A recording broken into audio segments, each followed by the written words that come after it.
hash to 63232. Text costs £2 plus one standard network rate message. You can enter online at gbnews.com/win. Entries cost £2. Or post your name and number to GB07 PO Box 8690 Derby DE1 9TT. UK only. Entrance must be 18 or over. Lines close at 5 p.m. on the 30th of August. Please check the closing time if listening or watching on demand. Good luck. I'm Patrick Christys. Every weeknight from 9, I bring you 2 hours of unmissable, explosive debate and headline-grabbing interviews. What impact has that had? We got death threats and the bomb threat and so on. As time passes, she could have said Storm. You made my argument for me. My guest and I tackle the issues that really matter with a sharp take on every story. Went everywhere. Something practical could be done. Or I can become something different. Patrick Christys tonight from 9 p.m. only on GB News, Britain's news channel. Mark Dolan tonight is your weekend dose of news, debate and entertainment. This sounds like a wild conspiracy theory. Don't miss my big opinion. Mark meets and my take at 10. Democracy is a funny old thing. And we don't do boring, not on my watch. I just won't have it. Let's go and get another glass of that bubbly. You've earned it. That's Mark Dolan tonight, Saturday and Sunday, 9 to 11, only on GB News, the People's Channel, Britain's news channel. Are the newspapers getting you down? My wife didn't divorce me that month. Struggling to separate the wheat from the chaff? I know that it's a bit of a circus at the best of times. Well, don't worry. Headliners has got you covered. We'll take the burden of reading the day's news, and if we get depressed, who cares? It's an occupational hazard, frankly. That's Headliners on GB News from 11 p.m. till midnight, and the following morning, 5 till 6 a.m. on GB News, the comedy channel. Nah, just kidding. Britain's news channel. Hi there, I'm Michelle Dewberry, and I'm going to take a second to tell you all about my show, Jubes and Co. We start off with the issues of the day. We then bring in both sides of the argument. We get rid of the disrespect, and then you throw me into the mix. And trust me, I'll tell it exactly how it is. And then, of course, the magic ingredient, you at home. We mix it all together, and what have we got? In my opinion, the best debate show in town. Monday to Friday, 6 till 7 on GB News, Britain's news channel.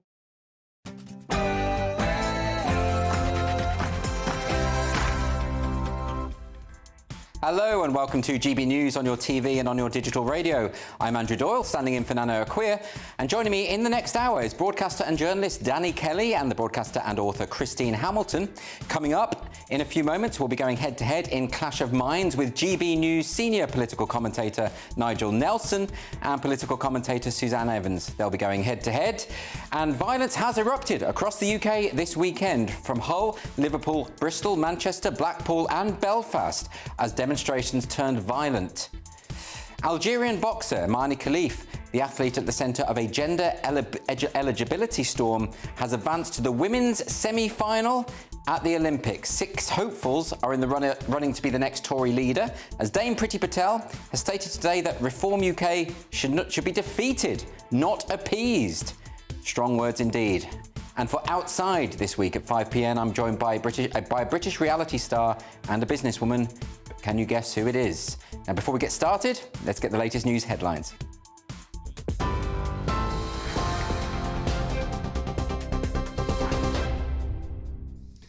Thanks, Andrew. Good afternoon. It's 1 minute past 3. I'm Ray Addison in the GB newsroom. Our top story this hour. Masked anti-immigration demonstrators have smashed windows at the Holiday Inn Express in Rotherham, throwing pieces of wood and chairs, injuring at least 1 police officer. It comes after police warned further violence was likely following protests in England and Northern Ireland. At least 90 people were arrested yesterday amid clashes between demonstrators and counter-protesters, with police officers attacked and injured then. It comes after 3 girls were killed in a knife attack at a dance club in Southport on Monday. Speaking earlier on GB News, former Scotland Yard detective Peter Blexley did not mince his words. No matter what somebody's concerns are, if you pick up a brick or you pick up a bottle and you try it at a police officer, you are an idiot. End of story. And unfortunately, we face yet another evening of violence when more police officers were injured. Something quite dramatic is going to have to happen here, because I see no sign at the moment of this unrest diminishing. In fact, I see it escalating and spreading. A supermarket owner in Belfast says his business has been reduced to ashes after it was targeted during disorder in the city. Bashir said Muslim businesses were deliberately targeted and is criticising police for their response to the violence. This morning, a clean-up operation was underway in the Donegal Road area following last night's unrest, which lasted for several hours. Bashir was asked if he would be able to reopen. I don't know. You have to ask the police about that. When they stop all of that, then we will talk about it. All of that's happened, and the police did nothing. I'm telling you the truth. What kind of police? Letting the people to burn everything down. I don't know where is the safety in that, but this is all rubbish. Number 10 sources are disputing claims that Sir Keir Starmer is planning a summer getaway on Monday, despite the risk of further unrest. It comes after Tory leadership candidate Robert Jenrick urged the PM to cancel his trip and get a grip on the situation. Many more arrests have been promised in the coming days, as the Prime Minister said that the police have his full support to take action against extremists. Robert Jenrick says Sir Keir must stay and deal with the problem. Well, look, I think it would be completely wrong for the Prime Minister to go on holiday whilst parts of Britain are burning. This is a very serious situation, and we need the Prime Minister to be leading the country. The police need our full support, and they need to know that he is there supporting them, making sure that this situation is being handled from the very top. Sir Keir Starmer is accusing protesters of attempting to sow hate by intimidating communities. Reform UK MP Rupert Lowe says he needs to listen to the protesters' concerns. What we need is an honest debate. I don't have a golden bullet for years and years of the elite's mismanagement of our immigration policy, but we've got to have a frank and honest discussion about it. There isn't always a sort of one-line answer to these things. It's extremely complex. But what we can't go on doing is undermining the foundations of this great country and not listening to the people who are now concerned about it, because they're right to be concerned. They've got every right to be concerned about what's happening to their country. The BBC is reportedly paying for the therapy of a woman who made complaints about disgraced newsreader Hugh Edwards. According to the Sunday Times, Rachel became friends with him on Instagram in 2018, but made complaints in 2021 and 2022 after their relationship became, quote, toxic. It comes days after Edwards pleaded guilty to making indecent images of children. The BBC has declined to comment so far. In the US, Florida is bracing itself as Tropical Storm Debbie is expected to turn into a hurricane before hitting landfall this evening. Governor Ron DeSantis has called up 3,000 National Guard and placed most of Florida's cities and counties under emergency orders. Evacuations are also taking place in those areas most likely to be affected. The National Hurricane Center is describing it as a life-threatening situation, with winds expected to build to 70 miles per hour and 2-metre high waves. Those are the latest GB News headlines for now. I'm Ray Addison. More in half an hour with Tatiana Sanchez. For the very latest GB News direct to your smartphone, sign up to News Alerts by scanning the QR code or go to gbnews.com/alerts. Hello and welcome. I'm Andrew Doyle. I'm standing in for Nana Akua, live across the United Kingdom on GB News.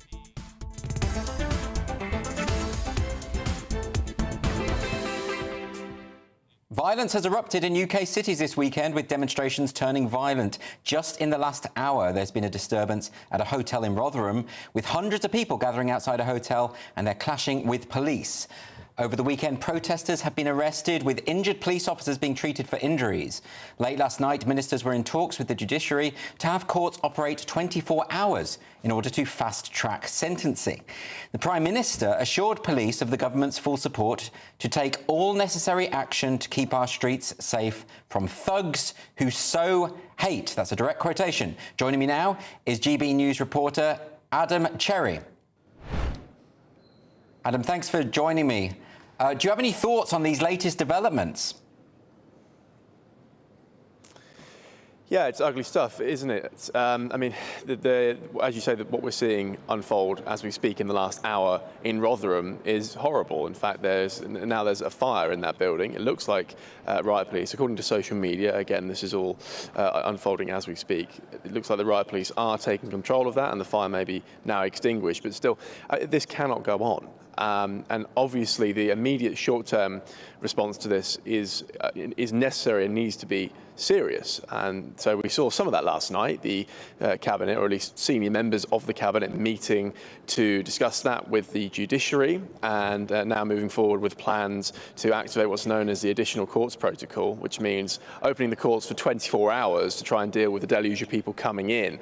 But also, I think we will need to have a serious conversation about the long-term solution to this, not just the next week or God forbid, the next few weeks, but why has this been allowed to fester and get so bad over the last few years? I think serious discussions need to be had on that as well. Well, of course, Adam, there's been a lot of chat about Keir Starmer saying that he might be going on holiday soon. This seems like the worst possible time to do that. But do you really think these measures, this 24-hour sentencing, keeping the courts open, is this really going to achieve anything? Sounds a bit like he's addressing the symptoms rather than the cause.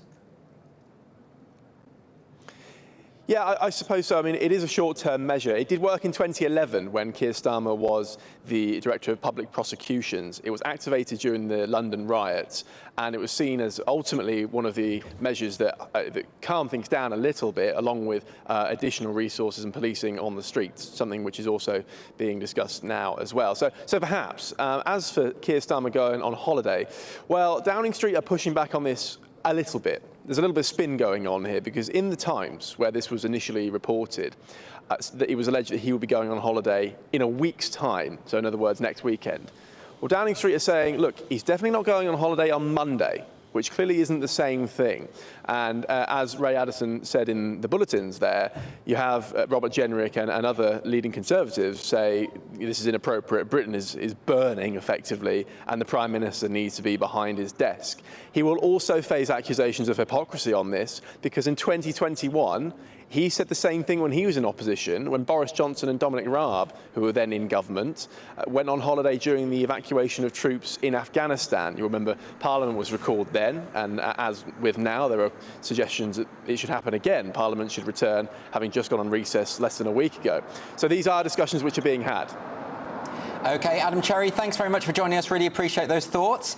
We're going to get started with the show now. Welcome ever so much to my panel. We have GB News senior political commentator Nigel Nelson, and we also have political commentator Suzanne Evans. OK, I'm starting with you, Suzanne. Welcome to the show. Hi. What do you make of all this? I mean, do you think that Keir Starmer going on holiday, I can understand what Adam's saying there, there's a bit of confusion about precisely when he's going to go and how long he's going to go for and the rest of it. But do you think that's a responsible situation? I mean, it does look like this is spreading from city to city and just getting worse. Yeah, I mean, Keir Starmer, I think, has played this wrong from the start. I think he's been tone deaf on the issues, really. What he said, I think, has sparked the flames of division. And him going on holiday now, as Adam Cherry rightly pointed out, in opposition, he was always the first to complain when anyone went on a planned holiday with even the slightest hint that perhaps they should be staying in the country. He was right there front and centre. And now he's potentially going off to do whatever he's going to do. Again, completely wrong. Like I said, tone deaf. You know, his speech the other day, the violence is horrendous. It's clearly escalating. And I think that's in part because it started because people felt they weren't being listened to. And now they feel even more they're not being listened to, because we've got a situation, for instance, where they're talking about opening the courts 24/7, basically, to try and prosecute, quite rightly, prosecute the rioters. But the thing is, there's the National Audit Office just 2 months ago was saying there's an almost 70,000 backlog of cases for the Crown Court. Yeah. And yet nothing happened then. So you've got perhaps hardened Korean criminals who are kind of languishing on bail or whatever, or potentially on remand, and nothing's been done about it. Now, suddenly, it's almost as though kind of Middle England is up in arms and up in flames, quite literally. And, oh, well, actually, now we can do something about it. So everything he does, everything he says, and I think Yvette Cooper the same, is actually just throwing fuel on this fire. OK, well, I'm going to bring Nigel Nelson in on this. Do you think that Suzanne is right about that? Has Keir completely mishandled this from the start? No. I mean, the whole thing is that these are the worst riots since 2011.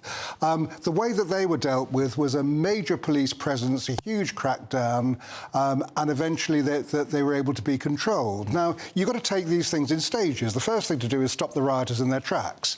That is what Keir Starmer is doing, backing the police to get out there and deal with them, adding things like facial recognition technology, travel bans, all the things that might stop them actually doing it.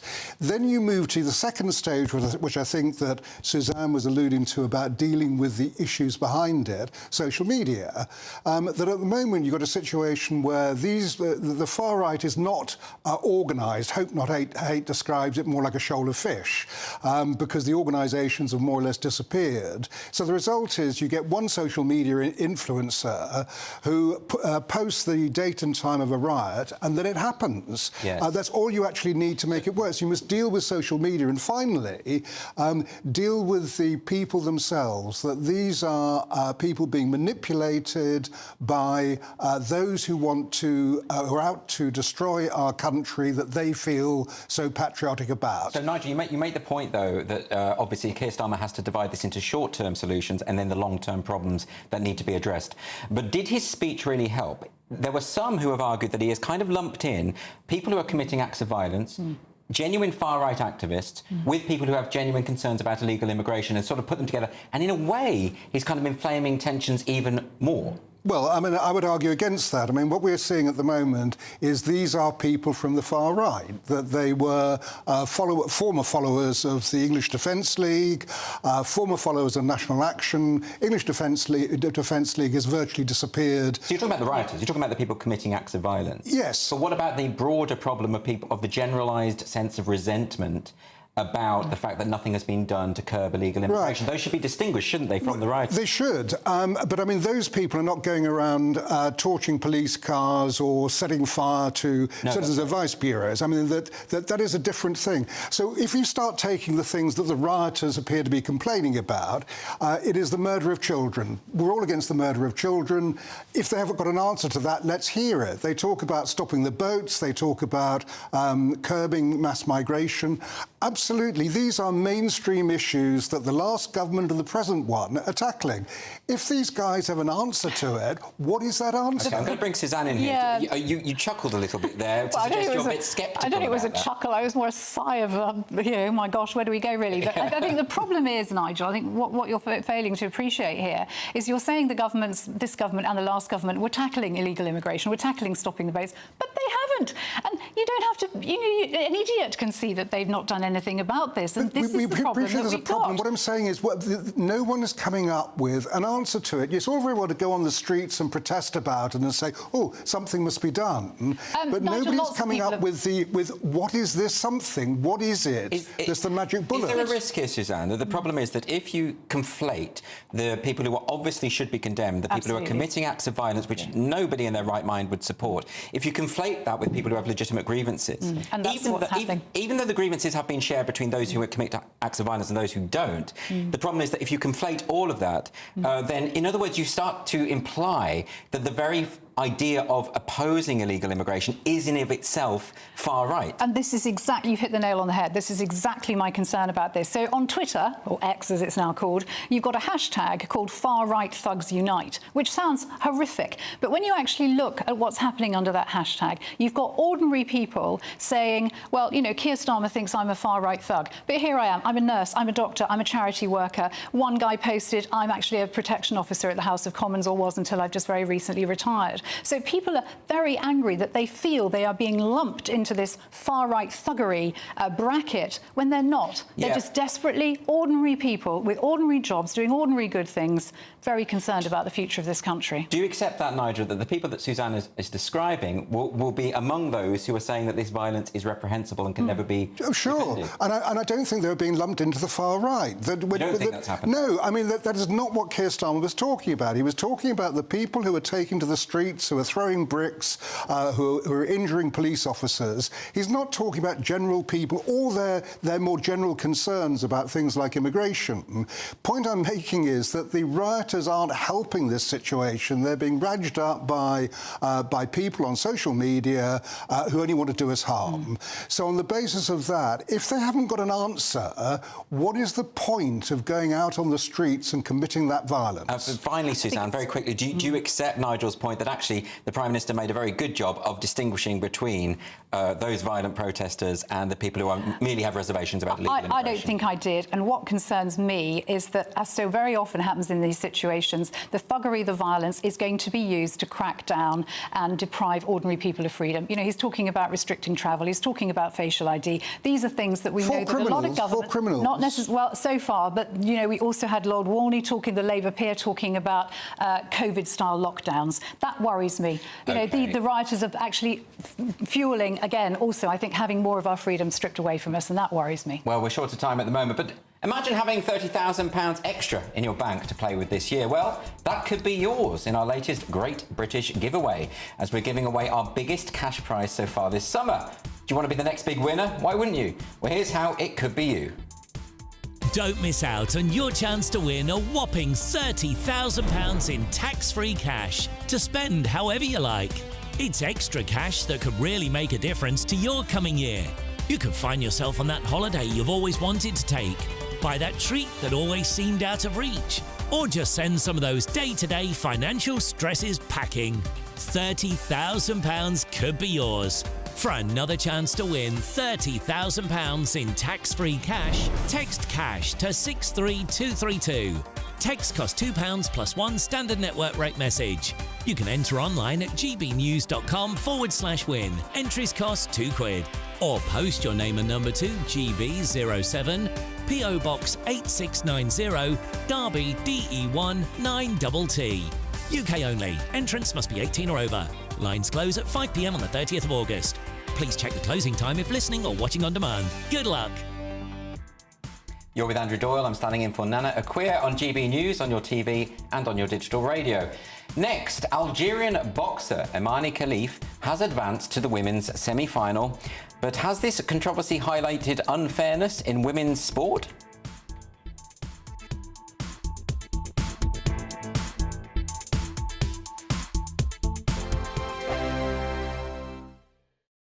Join me, Neil Oliver, every Sunday night at 6 p.m. on GB News. And if an hour is not nearly enough for you, go to gbnews.com for special extended episodes online every Friday at 9 p.m, where we can truly get into the nitty-gritty of what's going on. GB News, Britain's news channel. Every Saturday, 10 till 12, we'll bring you all of the news that you need to know. We'll also remind you that there is so much to smile about. It's my favourite time of the week. I get to relax, enjoy some light-hearted stories, and let Ellie teach me about fashion too. That's Saturday Morning Live, every Saturday, 10 till 12. Only on GB News, Britain's news channel.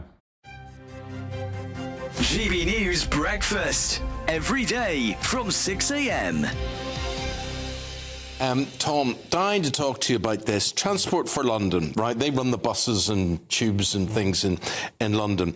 And they've got £2.5 million. £2.5 million, which they're going to spend on what? Diversity training. I dare say they've probably got plenty of it already. But let me tell you something. I sit on a board of a company and I was diversity trained recently. Oh, really? Yes. Really? And I must admit, What was that like?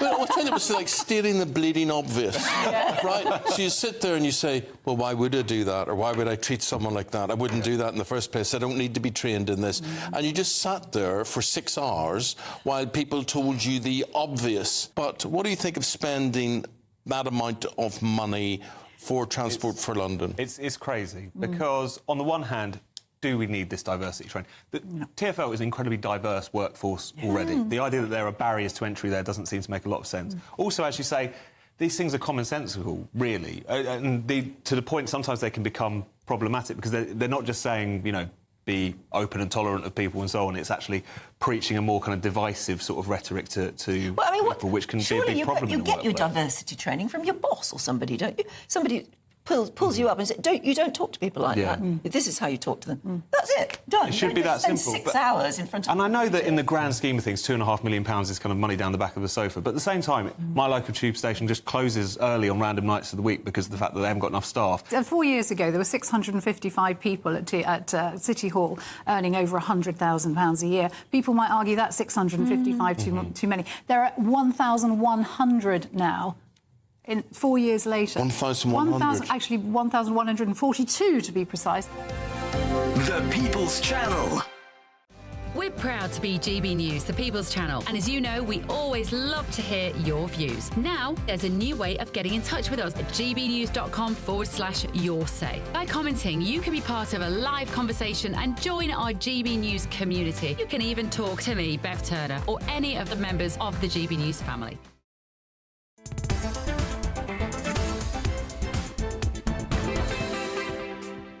Welcome back. You're with Andrew Doyle, standing in for Nana Akua on GB News on TV and on digital radio. Algerian boxer Imani Khalif, the athlete at the centre of a gender eligibility storm, has advanced to the women's semi-final after defeating Hungary's Anna Lucia Hamori yesterday. And Khalif was previously disqualified from last year's World Championships over gender eligibility criteria, with boxing boss saying the Olympics is destroying women's sports. Now, the Olympic organisers have doubled down on their decision to allow Taiwan's Lin Yuting, an athlete in the same position, and Algeria's Imani Khalif to compete. And the Algerian Olympic Committee has filed a complaint with the International Olympic Committee over their treatment. So I'm bringing my panel back in now. Welcome to GB News senior political commentator Nigel Nelson and political commentator Suzanne Evans. Nigel, I'm going to start with you. This is a bit of a complicated one. The first thing to say, I think, is this is not an issue of transgenderism. It's got nothing to do with that. That's right. So what you have here is Imani Khalif was born a woman, has lived like a woman, has competed as a woman all her life, and as far as the International Olympic Committee are concerned, she is a woman. So where the complication arises is what the International Boxing Association did at the World Championships. Yes. And this is all terribly murky, and that's why it all gets complicated. They're a Russian-led organisation. They're now banned by the International Olympic Committee over a load of irregularities, financial, refereeing, judging, unfairness. They conducted a test after Imani beat a Russian woman boxer. So there's a lot of suspicions there. Okay, but let's leave aside the corruption things, because I think those things are separate to the sex verification tests, which have not been contested by either of the athletes who participated. So it's not just that both individuals have XY chromosomes. But we don't know that. We do know that, yes. No, we don't know that. Well, why are you saying that? Are you saying that the results are incorrect? Well, because the results are by the IBA, and those tests are so murky, and you haven't explained exactly what they were, who carried them out, and what the results were. They say they're going to do this on Monday at a press conference. Well, let's just be clear that the IBA has said that both these athletes have XY chromosomes, and have also said that they have competitive advantages over women, which implies that they also went through male puberty. They can't release the details of the results because they would be sued for that. They'll be violating the privacy of the athletes. Well, they're going to make a press. They're going to hold a press conference on Monday where they're going to do just right. What you're But I don't think suggesting. anyone's disputing the test. I think what they're disputing. Well, they are disputing the test. Well, you are, but I don't think many. Well, the people are. International Olympic Committee is disputing the test. Well, no, the International Olympic Committee are saying that these people were born female, as in assigned female at birth, grew up as girls. Everyone knows that this is true.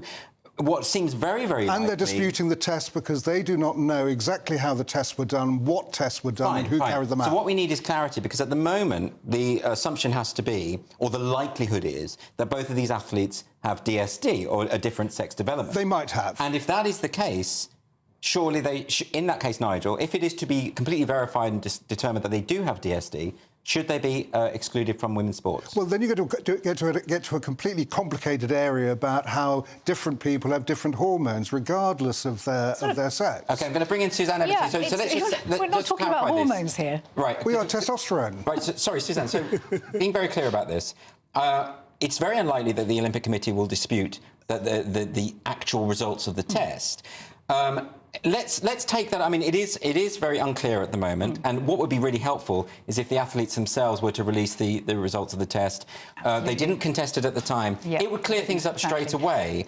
Let's take the assumption then, which is the assumption made by most people at the moment, given the evidence that we have, that this is a case of DSD. Yeah. In which case, both of these athletes are male, but they did not, and they went through male puberty. Yes. But they did not know they were male at birth, and were raised as girls. Now, this happens an awful lot, and I think in those situations, such people do deserve compassion?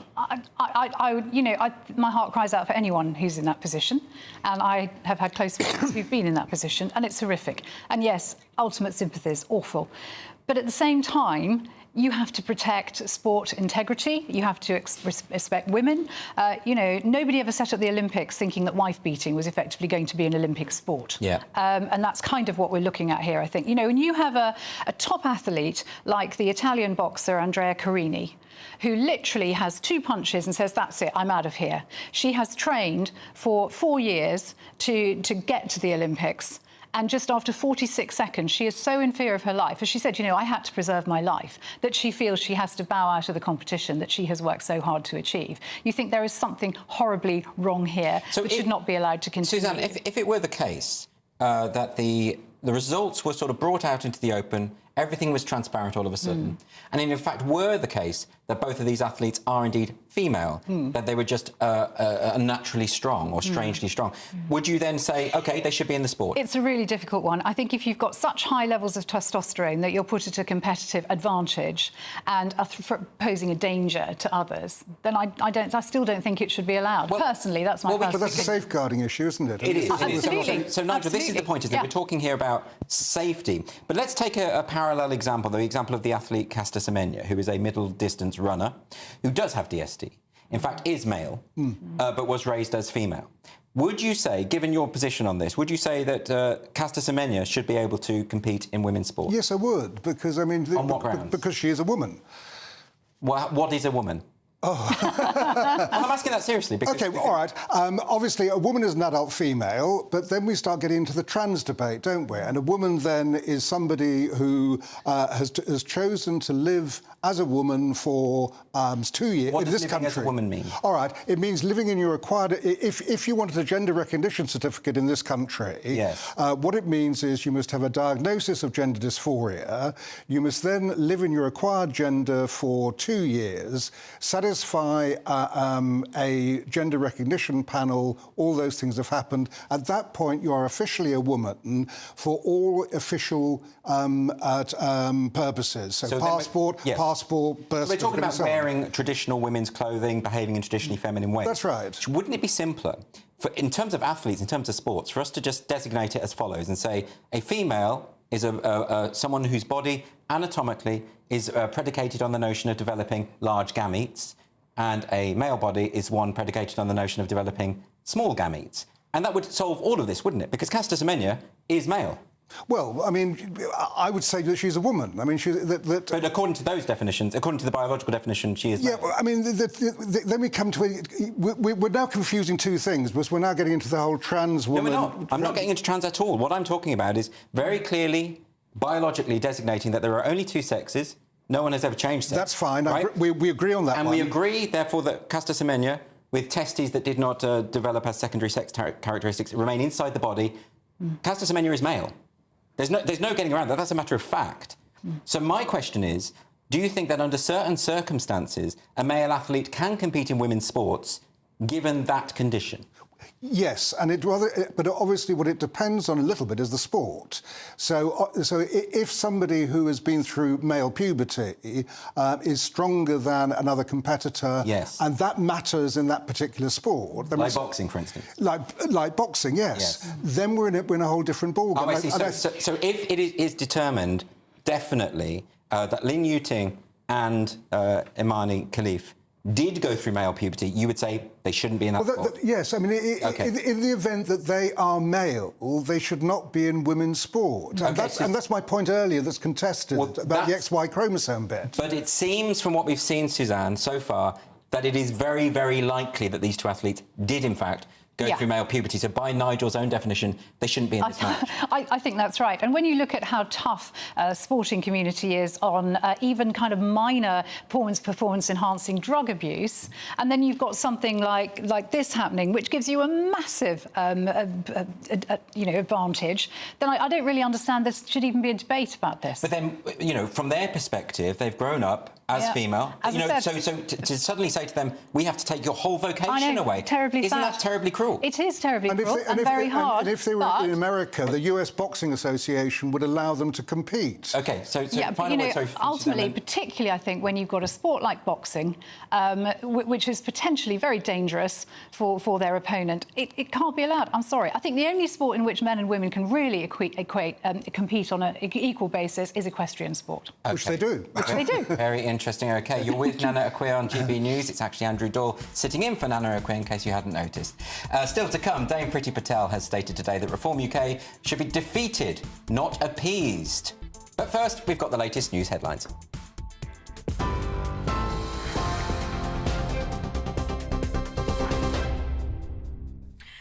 Andrew, thank you and good afternoon. The top stories. Anti-immigration demonstrators have attacked police and smashed the windows of a hotel as unrest across the country continues.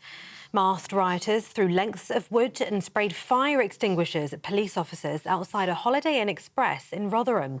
Videos from social media appeared to show demonstrators storming into the hotel with reports of a fire inside. And it comes after police warned further violence was likely following protests in England and Northern Ireland. At least 90 people were arrested yesterday amid clashes between demonstrators and counter-protesters, with police officers attacked and also injured.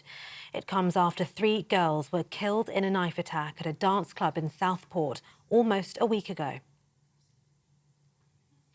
Number 10 sources are disputing claims Sir Keir Starmer's planning a summer getaway tomorrow, despite the risk of further unrest. It comes after Tory leadership candidate Robert Jenrick urged the Prime Minister to cancel his trip and get a grip on the situation. Many more arrests have been promised in the coming days as the Prime Minister said the police have his full support to take action against extremists. The BBC is paying for the therapy of a woman who made complaints about disgraced newsreader Hugh Edwards. According to the Sunday Times, Rachel became friends with him on Instagram in 2018 but made complaints in 2021 and in 2022 after their relationship became, quote, toxic. It comes days after Edwards pleaded guilty to making indecent images of children. The BBC has declined to comment. And in the US, Florida is bracing itself as Tropical Storm Debbie is expected to turn into a hurricane before hitting landfall this evening. Governor Ron DeSantis has called up 3,000 National Guard and placed most of Florida's cities and counties under emergency orders. The National Hurricane Center has described it as a life-threatening situation. And those are the latest GB News headlines for now. I'm Tatiana Sanchez. More from me in half an hour. For the very latest GB News direct to your smartphone, sign up to News Alerts by scanning the QR code or go to gbnews.com/alerts.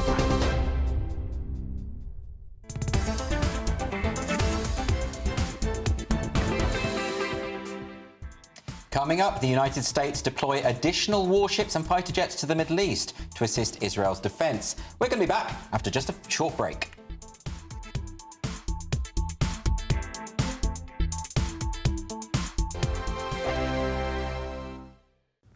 Hello there, welcome to your latest GB News weather forecast from the Met Office. The northwest southeast split over the next 24 hours, turning increasingly humid as we go through Monday for everyone. A deep area of low pressure sits to the northwest of the UK.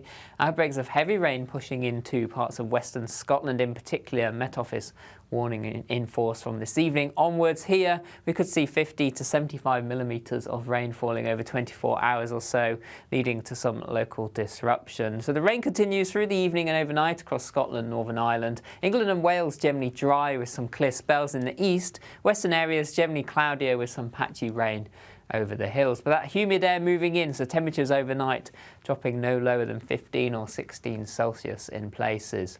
So first thing on Monday morning, a wet start across western parts of Scotland. The bright colours there indicating heavy rain. There could be some local disruption, and that rain only slowly pushing northeastwards through the day. Northern Ireland seeing a cloudy start, but further heavy rain quickly pushing in. Similar across northwest England, outbreaks of patchy rain, Wales and the West Country too. Best of the sunshine to start the day across eastern and southeastern parts of England. Through the day on Monday, further pulses of heavy rain continue to push their way northeastwards across Northern Ireland, western parts of Scotland.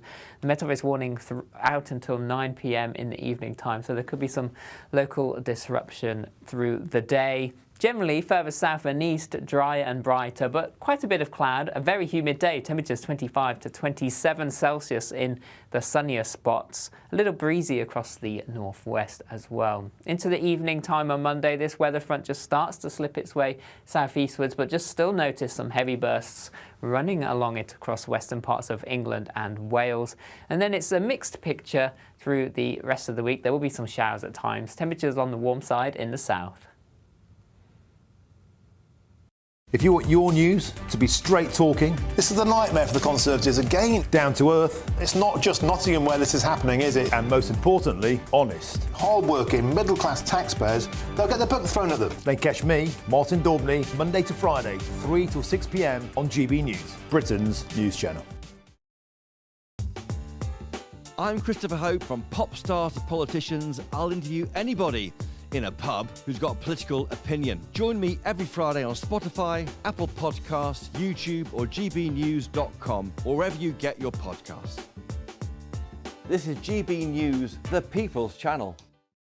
Every Saturday, 10 till 12, we'll bring you all of the news that you need to know. We'll also remind you that there is so much to smile about. It's my favourite time of the week. I get to relax, enjoy some light-hearted stories, and let Ellie teach me about fashion too. That's Saturday Morning Live, every Saturday, 10 till 12. Only on GB News, Britain's news channel.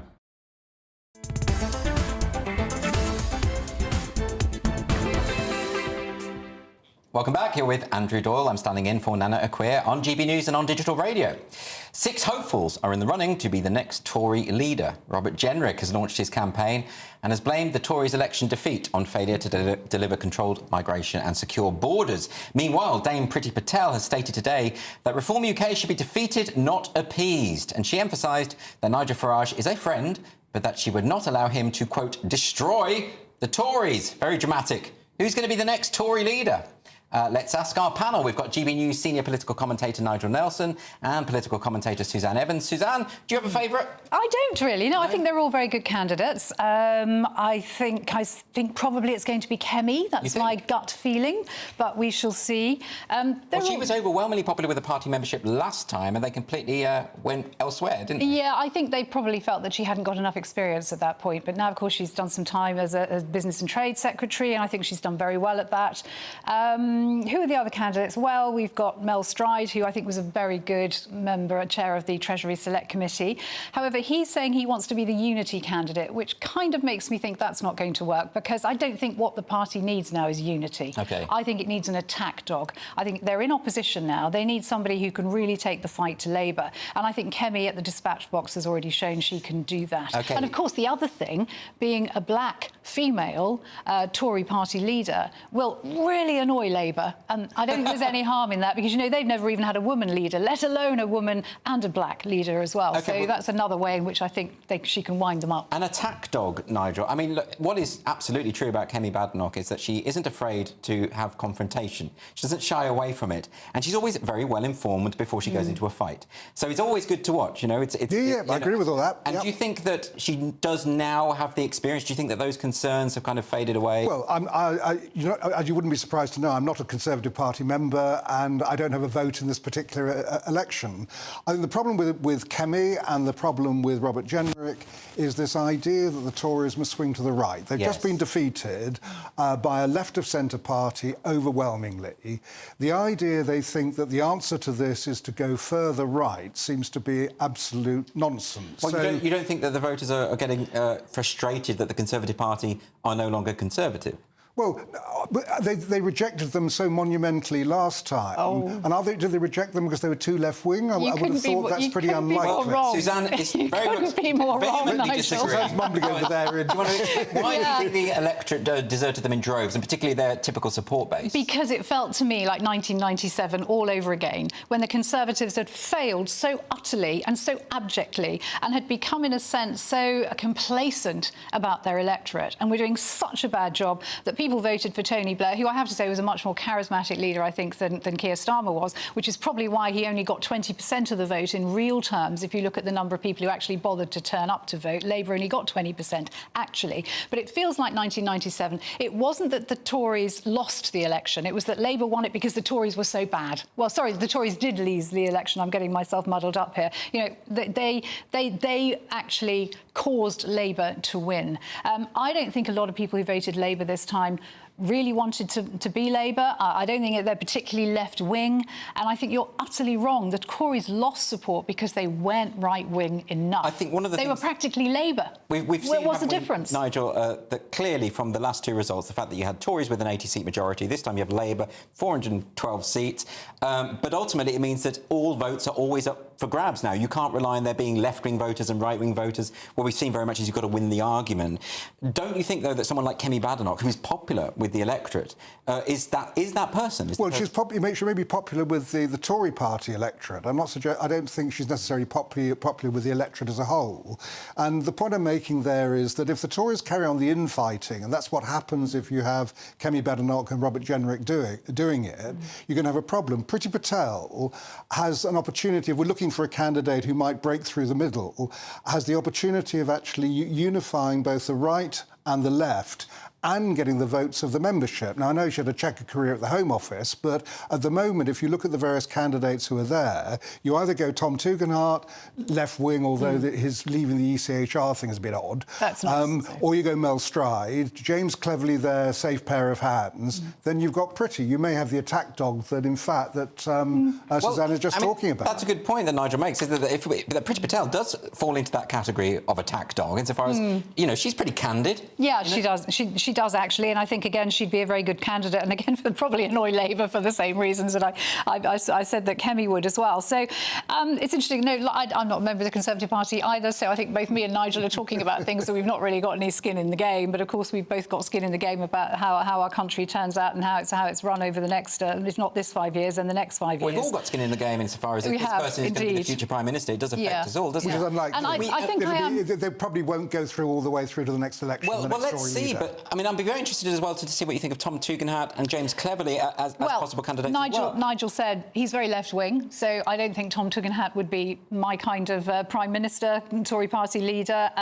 He says he's going to leave the ECHR. This has completely come out of the blue. This is not something he's ever said before. I don't think he would define himself as left-wing. He wouldn't, no. But I think there's a huge amount of, I think, cynicism about that statement among the Conservative Party membership, as far as I can see. But I honestly think the others are all good candidates, really. You know, Robert Jenrick, I think, is very sound. I think James Cleverly is very sound. I campaigned with him during the time of the EU referendum. We were both on the side of Brexit. He was utterly brilliant. Yeah, so I mean, this is actually good news for the Tory parties insofar as, you know, all of these candidates seem to have their merits. Oh, yeah, I'm not suggesting that they don't. I just don't think that any of them will actually go through to be the leader come election time. This is a temporary leader for the middle for this particular period. What the Tory party have to do is work out what they want to be. That's the job of the new leader. Can I ask you as well, just the point that Suzanne raised earlier, which I think is very interesting in terms of identity politics, which is something that Labour like to talk about. Having a black woman as Prime Minister, as the leader of your party, it does put them streets ahead from anything that Labour have ever achieved. Yeah, I mean, Labour haven't had a woman yet, and I think that the next leader ought to be a woman, whether that would be a black woman or an Asian woman, whatever. But I think Labour certainly needs a woman. And yes, you're right, that the one thing the Tory party have done, we've just had a Prime Minister of Asian heritage. I mean, it should be on merit. Obviously, it should always be on merit. I think that's the difference, actually, between the Conservatives and Labour. I think Labour were the ones that wanted all-female shortlists. They're the ones that do it not on merit, whereas the Conservatives... Yeah, I was against that one. Not entirely being true, but, you know, I think it should be merit, as you say. That's all we've got time for at the moment. But next, the United States are set to deploy additional warships and fighter jets to the Middle East. Will we ever see an end to this conflict? Don't go away.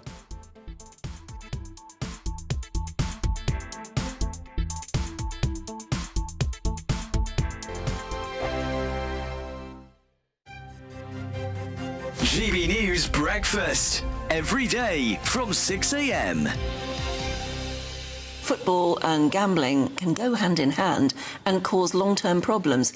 New figures show that young adults aged between 16 and 24 who have bet over the last year are more likely to report mental health issues compared to those in older age groups. And joining us now to discuss this is Matt Burgess, who is a former gambling addict and now helps those to deal with their own gambling issues. Yeah, I think gambling is one of those things that is so accessible now. Everyone's got a kind of mobile phone in their pocket, walk around with a kind of 24-hour casino, if you like. So I think it's really important that people realise that we have to sort of recognise that is a month of quite condensed gambling, and we don't want people to sort of carry that on into their everyday life, because that's when it can become really risky and it could become addictive. I had no idea, though, that it was linked to first-time gambling. For the first time, people might be able to pick up and have a go. And then it doesn't end there. It goes on, because by then you've got the bug. Is that how it works? You've got to remember, for things like the Euros, the World Cup, so you get a lot more people watching football and therefore potentially betting on football. May I ask you about how severe your own gambling addiction got? Well, look, I think there was a couple of touch points for me where I realised that things were getting out of hand. There were some times at university where, I kind of thought, I'm definitely doing this a bit too much, but, kind of thought maybe it would move on once I left, but it didn't. It did follow me. And then, I got to points where I was at my worst gambling 16, 17 hours a day. I was spending huge amounts of money. It can spiral out of control very, very quickly, and that was the important thing that we want to highlight is, what can start as fun can become very, very dangerous in a sense. GB News, the People's Channel. Sunday nights on GB News. From 6, Neil Oliver. At 7, it's Free Speech Nation with Andrew Doyle. At 9, Mark Dolan. And at 11, get set for the week ahead with headliners. Tomorrow's papers tonight. GB News, the People's Channel, Britain's news channel. Every Saturday, 10 till 12, we'll bring you all of the news that you need to know. We'll also remind you that there is so much to smile about. It's my favourite time of the week. I get to relax, enjoy some light-hearted stories, and let Ellie teach me about fashion too. That's Saturday Morning Live, every Saturday, 10 till 12. Only on GB News, Britain's news channel. We're proud to be GB News, the People's Channel. And as you know, we always love to hear your views. Now, there's a new way of getting in touch with us at gbnews.com/your say. By commenting, you can be part of a live conversation and join our GB News community. You can even talk to me, Bev Turner, or any of the members of the GB News family.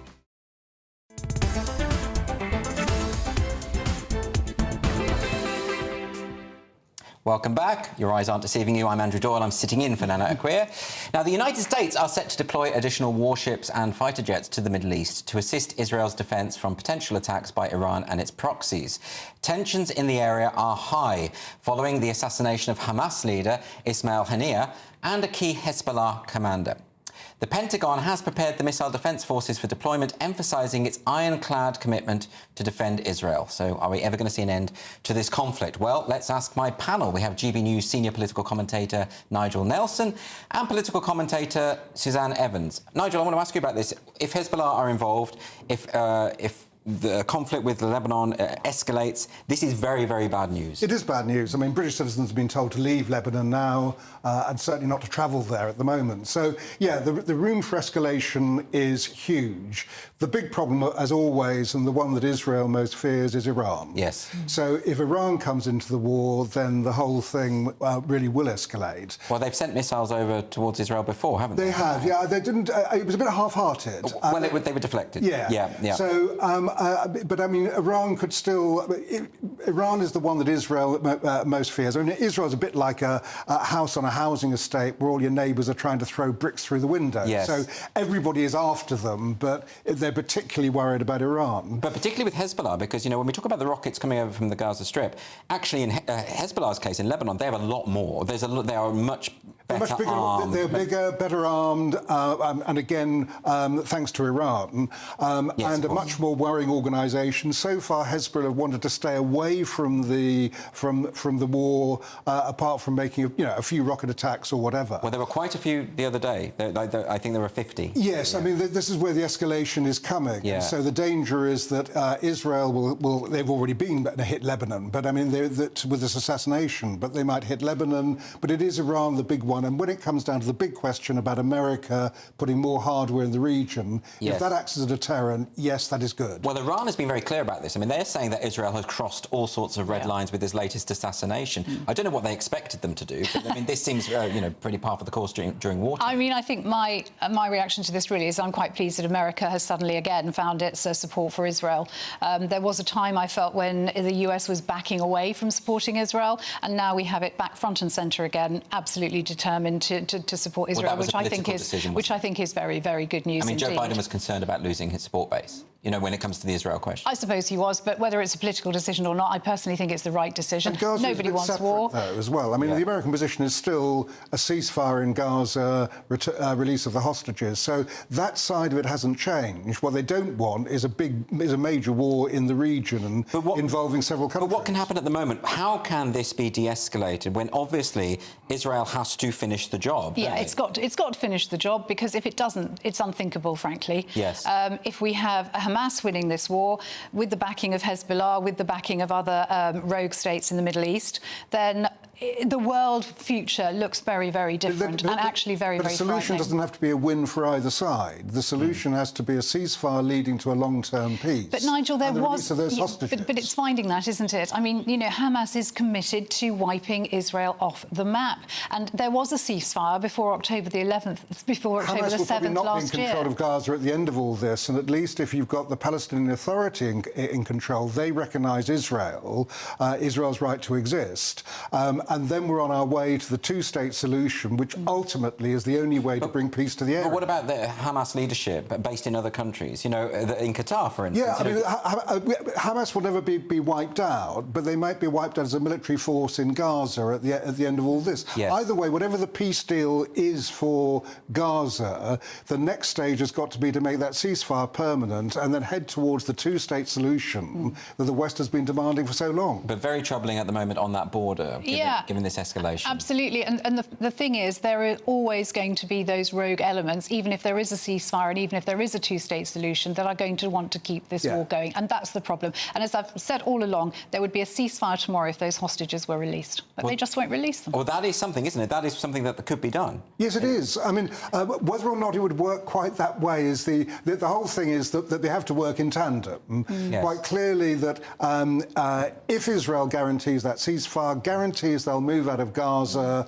for a set period of time, the hostages can be released. But from that, whatever happens, Hamas cannot be in control of Gaza in the future. OK. Well, look, you're with Andrew Doyle at the moment. I'm standing in for Nana Akua on GB News, on your TV and on digital radio. And still to come, the great British debate. I'm asking, who would you rather see in the White House? But first, it's the weather. A brighter outlook with Box Solar, sponsors of weather on GB News. Hello there, welcome to your latest GB News weather forecast from the Met Office. The northwest-southeast split over the next 24 hours, turning increasingly humid as we go through Monday for everyone. A deep area of low pressure sits to the northwest of the UK. Outbreaks of heavy rain pushing into parts of western Scotland in particular. Met Office warning in force from this evening onwards. Here we could see 50 to 75 millimetres of rain falling over 24 hours or so, leading to some local disruption. So the rain continues through the evening and overnight across Scotland, Northern Ireland. England and Wales generally dry with some clear spells in the east. Western areas generally cloudier with some patchy rain over the hills. But that humid air moving in, so temperatures overnight dropping no lower than 15 or 16 Celsius in places.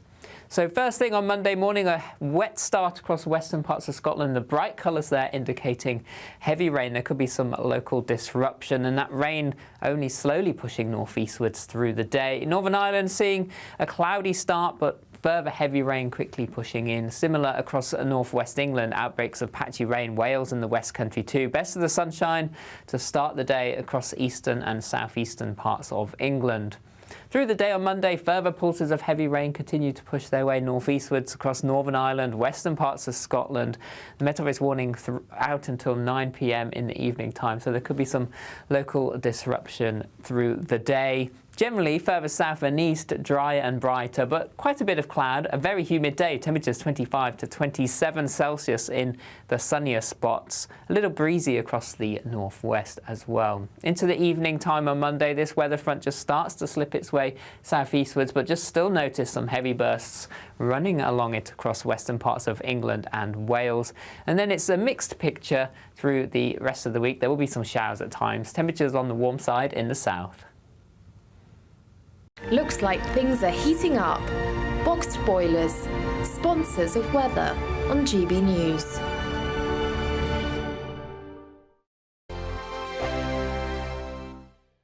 Don't miss out on your chance to win a whopping £30,000 in tax-free cash to spend however you like.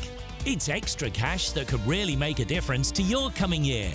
You could find yourself on that holiday you've always wanted to take, buy that treat that always seemed out of reach, or just send some of those day-to-day financial stresses packing.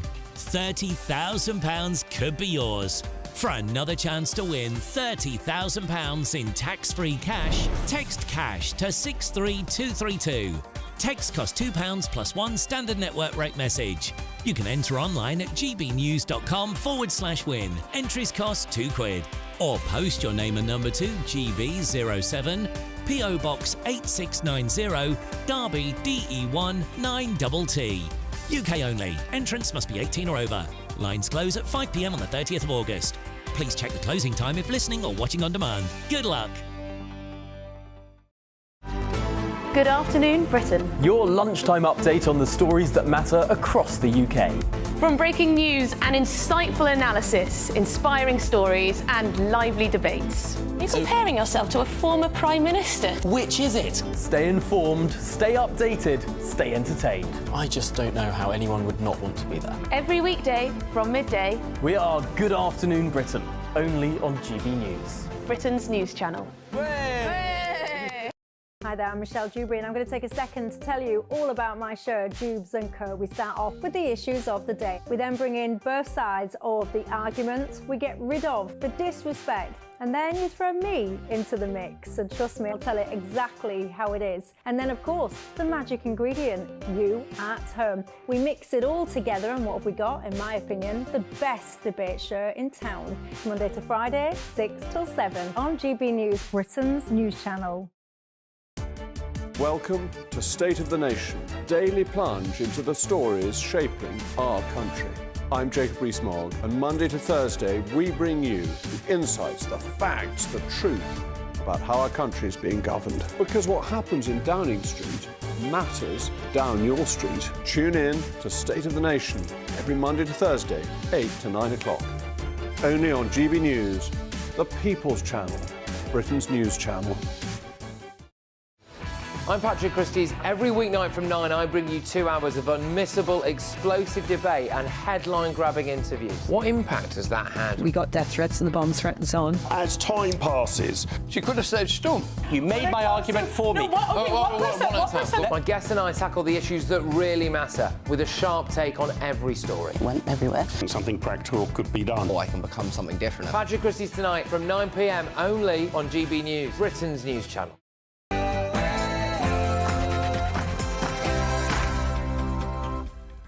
Hello and welcome to GB News on your TV and on your digital radio.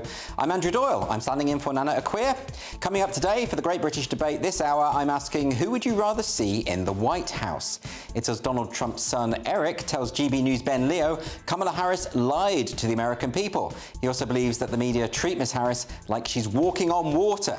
At 4:50, it's World View. We'll cross to Los Angeles with Paul Dudgeridge to see how the presidential election is heating up across the pond. Plus, I'll be joined from Israel by friend of the show, Uri Geller. At 5, it's this week's Outside. I'm joined by an ex-Big Brother contestant who shot to stardom in 2006 when she finished 3rd in the competition. And that's coming up in the next hour. And don't forget to send your views and post your comments by visiting gbnews.com/your say. Before we get started, let's get the latest news.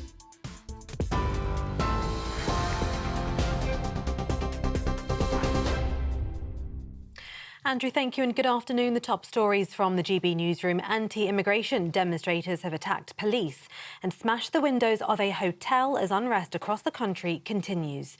Masked rioters threw lengths of wood and sprayed fire extinguishers at police officers outside a Holiday Inn Express in Rotherham. Videos from social media appeared to show demonstrators storming into the hotel with reports of a fire inside. And it comes after police warned further violence was likely following protests in England and Northern Ireland. At least 90 people were arrested yesterday amid clashes between demonstrators and counter-protesters, with police officers attacked and injured. It comes after 3 girls were killed in a knife attack at a dance club in Southport almost a week ago. Faith leaders across Merseyside have released a statement this afternoon saying their murders shocked and appalled people of every faith. They go on to say while this should be a time for quiet reflection and remembrance, since Monday, too many people have sought to use the tragedy to create division and hate.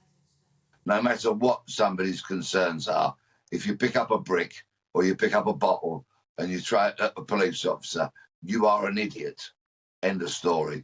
And unfortunately, we faced yet another evening of violence when more police officers were injured. Something quite dramatic is going to have to happen here, because I see no sign at the moment of this unrest diminishing. In fact, I see it escalating and spreading. That was former Scotland Yard detective Peter Blexley there. Now, the police service in Northern Ireland says those involved in violence which erupted following anti-immigration protests in Belfast will be dealt with using the full force of the law. It's after a supermarket owner in Belfast says his business has been reduced to ashes after it was targeted during the disorder. Bashir said Muslim businesses were deliberately targeted and has criticised police for their response to the violence. This morning, a clean-up operation was underway in the Donegal Road area following last night's unrest. Bashir was asked if he would be able to reopen. I don't know. You have to ask the police about that. When they stop all of that, then we will talk about it. All of that happened, and the police did nothing. I'm telling you the truth. What kind of police? Letting the people to burn everything down. I don't know where is the safety in that, but this is all rubbish. Number 10 sources are disputing claims that Keir Starmer is planning a summer getaway tomorrow, despite the risk of further unrest. It comes after Tory leadership candidate, former Immigration Minister Robert Jenrick, urged the Prime Minister to cancel his trip and get a grip on the situation. Many more arrests have been promised in the coming days, as the Prime Minister said the police have his full support to take action against extremists. Robert Jenrick says Sir Keir must stay and tackle the problem. Well, look, I think it would be completely wrong for the Prime Minister to go on holiday whilst parts of Britain are burning. This is a very serious situation, and we need the Prime Minister to be leading the country. The police need our full support, and they need to know that he is there supporting them, making sure that this situation is being handled from the very top. Sir Keir Starmer accused protesters of attempting to sow hate by intimidating communities. Reform UK MP Rupert Lowe says he needs to listen to the protesters' concerns. What we need is an honest debate. I don't have a golden bullet for years and years of the elite's mismanagement of our immigration policy, but we've got to have a frank and honest discussion about it. There isn't always a sort of one-line answer to these things. It's extremely complex. But what we can't go on doing is undermining the foundations of this great country and not listening to the people who are now concerned about it, because they're right to be concerned. They've got every right to be concerned about what's happening to their country. In other news now, the BBC is paying for the therapy of a woman who made complaints about disgraced newsreader Hugh Edwards. According to the Sunday Times, Rachel became friends with him on Instagram in 2018, but she made complaints in 2021 and 2022 after their relationship became toxic. It comes days after Edwards pleaded guilty to making indecent images of children. The BBC has declined to comment. And in the US, Florida is bracing itself as Tropical Storm Debbie is expected to turn into a hurricane before hitting landfall this evening. Governor Ron DeSantis has called up 3,000 National Guard and placed most of Florida's cities and counties under emergency orders. Evacuations are taking place in those counties most likely to be affected. The National Hurricane Center has described it as a life-threatening situation, with winds expected to build to 70 miles per hour and 2-metre-high waves. Those are the latest GB News headlines for now. I am Tatiana Sanchez. More in half an hour. For the very latest GB News direct to your smartphone, sign up to News Alerts by scanning the QR code or go to gbnews.com/alerts.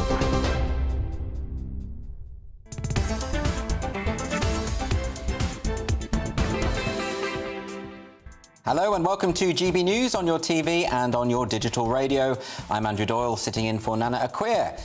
Masked anti-immigration demonstrators have smashed windows at a Holiday Inn Express in Rotherham, throwing pieces of wood and chairs, injuring at least one police officer. It follows similar protests across England and Northern Ireland. At least 90 people were arrested yesterday amid clashes between demonstrators and counter-protesters, with police officers attacked and injured. The Prime Minister assured police of the government's full support to take all necessary action to keep our streets safe from thugs who sow hate. So let's see what my panel have got to say about all of this. We have Danny and Christine, and we're going to start with you. Danny, thoughts on this? Good afternoon. Yeah. Do you know, driving down, it was a relief to hear GB News call the protesters anti-immigration rather than far-right or right-wing thugs. It's got nothing to do with right-wing politics. In Liverpool, I'm a Scouser by birth, and I can guarantee you the people who were rioting in Liverpool are from Labour households more likely than Conservative households. But irrespective of their politics, we have to condemn the use of violence. Oh. You know, peaceful protest is one thing, but once you're smashing up a Holiday Inn... Yeah, of course. But I just wanted to clarify the position of this station, that they've got it right, unlike the BBC or ITV or LBC, who just lazily label them far right, which is inaccurate and incorrect. This is spreading across the country, which is really worrying. Yes. I feel so desperately sorry for the police officers who, you know, normally run into danger, and now they're being pelted by bricks. It seems to be just festering, and I think it's going to come to smaller towns. It's coming to cities. It's at cities. Yes. It's in places like Aldershot. It wouldn't surprise me if it went to like small towns, because people have been affected negatively. Now, this is their perception about illegal immigration, that it's changing their landscape. It's making their towns unrecognisable. And I use the word perception for a deliberate reason. So those frustrations, Christine, obviously we can understand them in terms of we're dealing with people who feel as though their voices are not being heard. But surely, as soon as you pick up a brick, as soon as you hit someone, as soon as you break the law in that way, you have lost the argument. You have completely... gone too far. Of course you've gone too far. What I think a lot of people forget very often is that police, men and women, they're human beings with families, with feelings, with ideals and aspirations, and they daily know that they may have to face danger, bricks, goodness knows what. But they are underlyingly human beings, and anybody who attacks the police in a free country is a criminal. Yes. That's exactly what it is. There is no excuse. It is criminal. And the only way to deal with this is, A, to have an overwhelming police force. This is how we dealt with them in, was it 2011, I think, the riot. There was an overwhelming police presence, and people knew they would be caught, and then they knew that they would get justice quickly. Well, so Keir Starmer... That's what we've got to do. We've got to... Well, Keir Starmer gave his speech, obviously. He said he's going to open the courts 24 hours. He's going to deal with the people who are breaking the law. But he has been criticised, Danny, within that speech, hasn't he? Because it seemed to imply, just tagging on to what you were saying earlier, he seemed to imply that all of this is a big far-right, that anyone who has reservations about illegal immigration is a far-right thug. Whereas, of course, we have to make a very clear distinction, don't we, between the people who are committing acts of violence and the people who are protesting peacefully or making their voices heard peacefully and have these same reservations. Yeah, again, you know, the language is very important. Rhetoric's important because you can fan flames, because people feel... I'm going to put myself in their shoes, because I'm not in their shoes. I live in an area that hasn't been affected by illegal immigration, but they feel that they're being silenced, and if they raise any objection, then they're being labelled almost, some people are being called Nazi scum off our streets. And I'm not on social media, but as I understand, on social media, there's a hashtag that basically is just normal, everyday sort of people, you know, lawyers, doctors, bus drivers, taxidermists, whatever trade you want. And they post a photograph of themselves, and do they copy in Keir Starmer or something? They put a hashtag a far-right thug. There you go. Because they're mocking his misuse of language. When you're silenced and you're marginalised and you're backed into a corner, then some unhinged people react with violence. Now, I should say that Hampshire and Isle of Wight Police and Crime Commissioner Donna Jones has issued a statement following the removal of her statement calling for calm. This was a statement that she put up and then it was removed. It's very odd. And she's clarified her position now on the upsurge of violent protest. And this is what she says. I want to be clear that the violence that has erupted across the UK this week has been criminal, unlawful and senseless.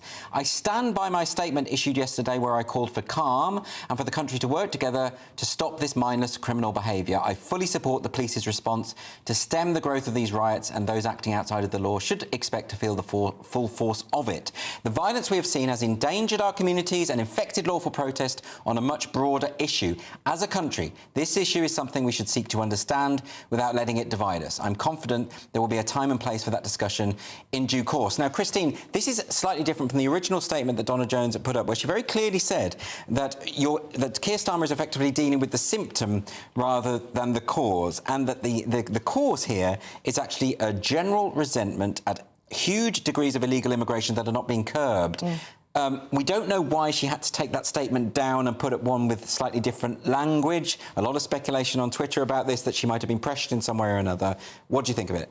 Well, I don't know what was in her mind when she said the first statement and why she changed it, but I think the danger is that we are beginning to tip the balance, or we're possibly at the beginning of beginning to tip the balance between order and chaos.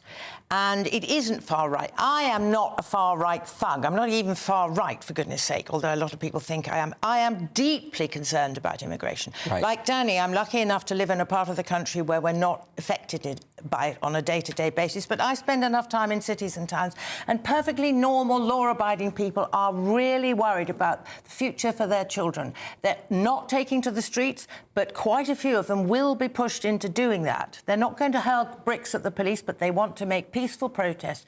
And if these riots get taken over by the far right or the far left or whoever, well, any kind of thuggish element of any description, then it does a disservice to the vast majority of people who just want to make a protest.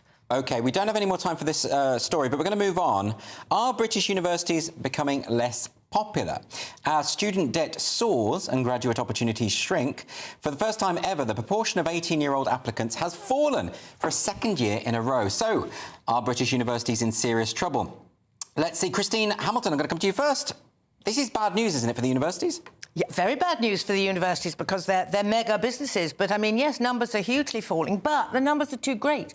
When I went to university in the, the late 60s, about 10% of people, school leavers, 10% went to university. Now, it's fallen, but it's, knocking on to 50%. It's 41 or something like that. But isn't that strange? Because there's apprenticeships, there's all the other things. People are suited to different things, People are suited to different things. And the person who's led the way on all this, believe it or not, is Ewan Blair. Tony Blair was the one who said, open the floodgates, everybody must go to university, which is ridiculous. I had free university education, but only 10% of people had university education. You can't afford it. Everybody, if nearly half the eligible go, and the country has to pay for it. But Ewan Blair has set up this, I can't remember what it's called now, I do know, but I haven't turned the page. But never mind. He is making, or will make, an absolute fortune out of this because it's an apprenticeship scheme which seeks to match school leavers with companies who want apprenticeship. They offer apprenticeship schemes. So not everybody has to go to university. It's become de rigueur. You have to go and you're doing floral art and stuff like that. I mean, it's... Nothing wrong with floral art. No, but you don't need a degree in floral art. Well, this is the point, isn't it, that a lot of people, Danny, have been convinced that they need to go to university to get anywhere in life. Actually,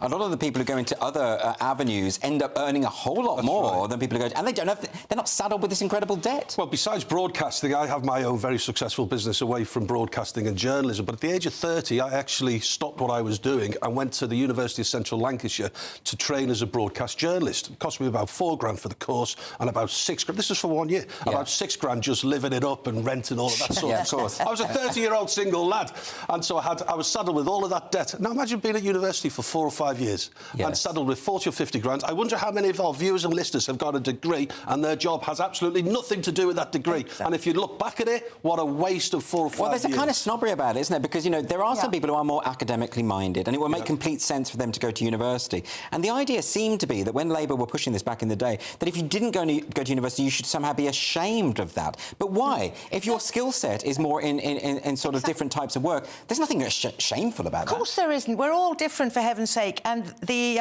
Ewan Blair's company, by the way, I've now turned the page, it's called Multiverse. Multiverse. And I think it's brilliant that the son of Tony Blair has turned his father's policy on his head and is now he's alleged to be will be even richer than his father. But it isn't just British students, it's foreign students as well. And, of course, universities rely to a very heavy degree on foreign students, because whereas the British students pay whatever it is, about 9,000, the foreign students pay 35,000. Oh, yes, it's more than 3 times the amount. And they're down as well. So, I mean, it is very bad news for the university. Yeah, and they do need money, don't they? I mean, ultimately, they're struggling. And we complain when we get given a tourist menu at a cafe in Greece that we get charged more. I didn't realise that foreign students were charged about 6 or 7 times. Oh, they ripped off. They really are, yeah. I mean, that's unethical, you could argue, isn't it? To charge someone foreign 6 times as much as someone who's a Brit. Because as I was saying, in the good old days, British people who went to university, British youngsters, got their fees, etc., paid for.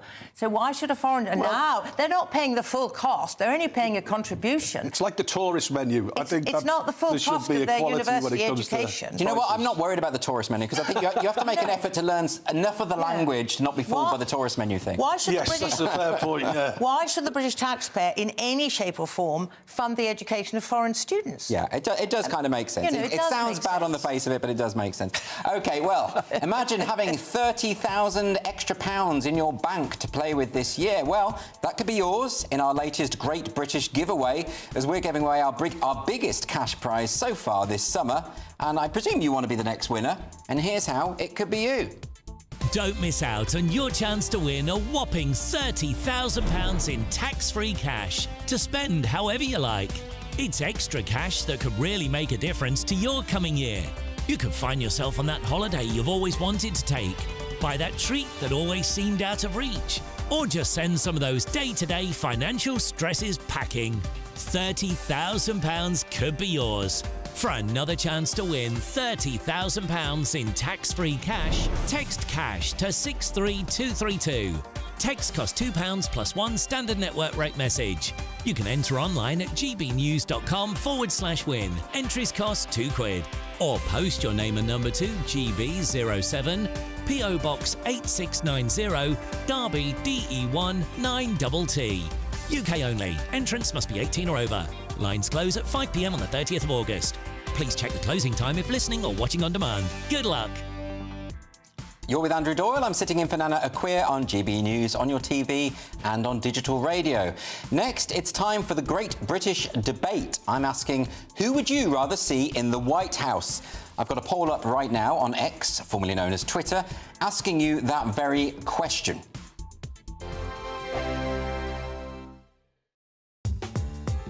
I'm Christopher Hope. From pop stars to politicians, I'll interview anybody in a pub who's got a political opinion. Join me every Friday on Spotify, Apple Podcasts, YouTube or gbnews.com, or wherever you get your podcasts.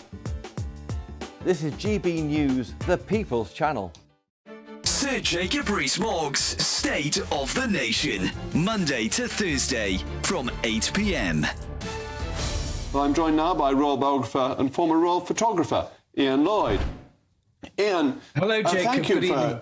Good evening. Thank you for joining me. This is going to be great, isn't it? The opportunity to go around and see where the King comes onto the balcony from. Really interesting insight to how Buckingham Palace works. It's exciting. I went yesterday, there was a press preview, and the thing that struck me first of all is that if you're the King and or the late Queen and you're on the balcony, you can't see the Mall. I mean, we all see people coming down from the top, you know, thousands of people crowding in towards Buckingham Palace. They can't see it because of this great monument to Queen Victoria called the Queen Victoria Memorial, or they call it the wedding cake, but it blocks the view. So apparently the king has a TV in there, and the late Queen did as well. So what they do is they when they're waiting to come on, they're watching the TV to see how the crowd's getting nearer the palace. And the other thing that struck me is when we were on it looking down, is you can actually see individual faces in the crowd out there, because we looked out, so they do get a good view of what's happening directly underneath the palace, So they can see individuals. So if there's a friendly face in the crowd, they can see that person and possibly even wave. But they can't see that enormous mass of people you get at the big events that goes back towards Admiralty Arch. The other thing I learned is there's a great historical link, because the person that put the east wing on the palace, because it was originally 3 sides, and Queen Victoria had, of course, 9 children, so they had to build a 4th side for all the nurseries and things. Edward Blord was the architect, but the master builder was Thomas Cubitt. GB News, the People's Channel. Join me, Neil Oliver, every Sunday night at 6 p.m. on GB News. And if an hour is not nearly enough for you, go to gbnews.com for special extended episodes online every Friday at 9 p.m, where we can truly get into the nitty-gritty of what's going on. GB News, Britain's news channel. Every Saturday, 10 till 12, we'll bring you all of the news that you need to know. We'll also remind you that there is so much to smile about. It's my favourite time of the week. I get to relax, enjoy some light-hearted stories, and let Ellie teach me about fashion too. That's Saturday Morning Live, every Saturday, 10 till 12. Only on GB News, Britain's news channel.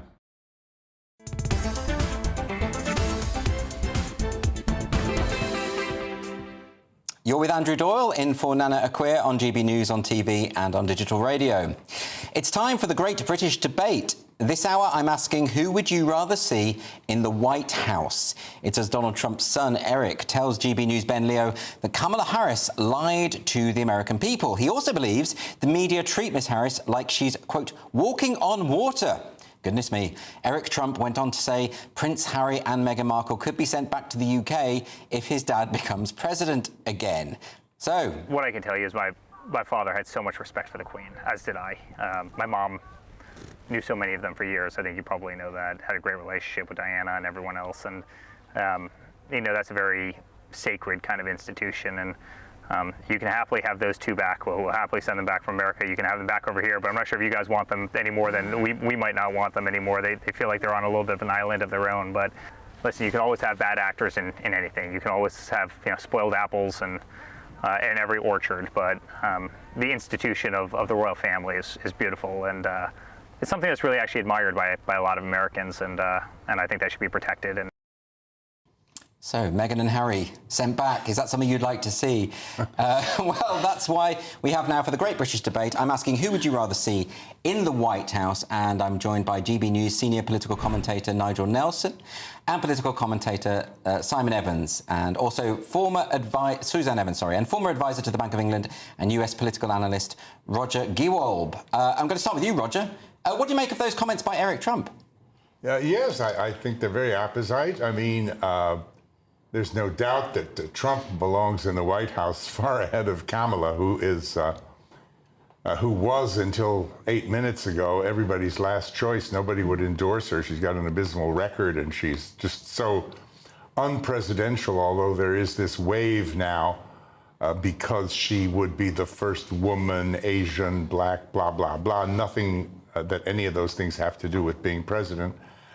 And sending Harry and Meghan back here, I can see the Americans are probably getting pretty tired of them. Yeah, well, I'm going to bring in now, we also have former advisor on Britain to US Congress, Lee Cohen. Lee, can you hear me? Indeed, I can. Lee, I want to ask you about this. Now, Roger has just made this point that really Kamala Harris is running very much on an identity politics ticket. Now, that didn't work out too well for Hillary Clinton when she tried it before. Do you think that a similar thing is going to happen this time? Well, what I think, Andrew, is that Biden's lack of leadership and poor judgment has left the world a shambles. And I've just read that Iran is planning to attack Israel on Monday, which could lead to a far more vast global engagement. America was was prosperous and the world far more secure under Trump's leadership. And I might add the US-UK relationship was far more important. America and the world need a strong, determined foreign policy leader who will not be run over roughshod by the most dangerous enemies of the West. That is Donald Trump. The last thing America and the world can afford is to have in the Oval Office a radical who prioritizes extreme policies over the concerns of middle America, including open borders, amnesty for illegal immigrants, and significant government spending contributing to high inflation. Trump must be returned in 2024 for many reasons. OK, I'm going to bring Nigel Nelson in here. Nigel, it is true, is it not, that Kamala Harris was one of the most radical, if not the most radical member of the Senate. And we've had a strange kind of about face from a lot of Democrats who were very, very critical of her. I mean, she had to drop out of her primary because she was so hugely unpopular. And they're now trying to elevate her as some sort of new Martin Luther King figure, and they're sort of pretending that she's suddenly the most popular, the most accomplished political figure of all time.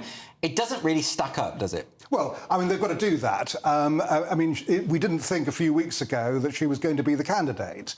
So we were looking at Joe Biden. So I can understand the Democrats needing to actually pump her up. Trouble in the UK is we know so little about her. She was very low profile as the Veep. I mean, certainly on the foreign stage. And so we need to learn more. My preference would be, given that we've got a choice of the two of them, is Kamala Harris for president, because I don't want to see Donald Trump as president. Suzanne, do you think that's a fair point, that actually it should be anyone but Trump? No, I don't. I think it's very interesting what we've heard. You know, Eric Trump talking about everyone thinks Kamala Harris walked on water. I think if Donald Trump walked on water, people would, well, the Democrats would just say he couldn't swim. I think, though, he's absolutely right on that. I think also it's a great shame that Kamala Harris probably hasn't had a shot at being president. I think we all expected Biden to fall out of the race much earlier than he actually did. And I think as Vice President, she could have perhaps been given a chance before now to prove herself as President of the USA. And I think that would have... That'd be interesting, because whenever Kamala Harris is speaking off script, I have to be honest, it doesn't come across too well.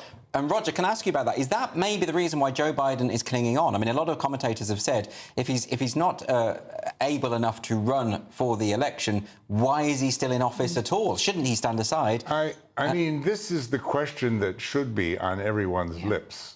First of all, Kamala Harris, you know, was the last horse in the stable, as the series goes here, slow horses. I mean, just absolutely unqualified. Nobody wanted her, but President Obama is in his third term now, and he desperately wants a fourth term. So he was going to keep that Biden cadaver standing up there until the fibers stopped moving.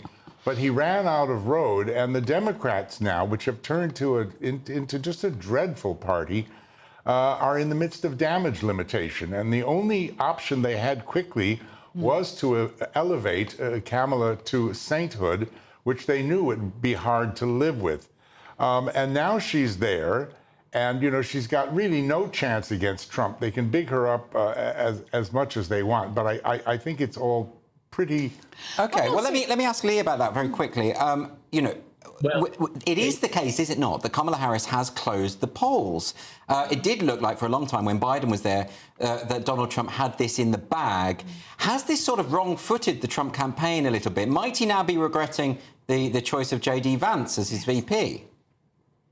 Well, Andrew, let's face it, the Democrats would have voted for an inanimate corpse, as they almost had before. They would have chosen absolutely anything but Trump. But I vehemently disagree with what one of my colleagues just said, that they didn't give her any important functions. Biden gave her one very visible and important job as VP to address the underlying issues causing the immigration crisis, and she failed spectacularly.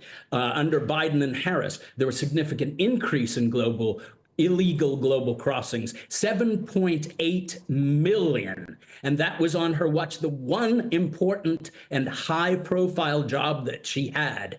And she had limited engagement. Her only visit to the border, which was her singular most important job, was once during her tenure involving and she failed on engagement. She didn't prioritize the job, and the numbers were the opposite of success. They were failure. Well, Lee, I want to ask Roger about that finally, because it does seem to me that when it comes to Kamala Harris's record, the media are attempting to memory hole an awful lot of it. I mean, if she wins, isn't that a testament to the power of the media in terms of how they represent the candidates in an election? Yeah, sure. And do you think that's the danger here? Roger, can I come to you on that? Yeah, I mean, sure. I mean, they are trying to manipulate the memory, but I mean, the border thing is what I meant when I said an abysmal record is just one of a number of things. But the real question I was about to say, Andrew, that should be on everybody's lips is, how can Joe Biden stay as head of the free world, the most powerful man in the free world, president of one of, if not the greatest country in the free world, from now until January? This is absolutely outrageous. I know that Kamala would replace him, and maybe that's a good thing for the Trump campaign.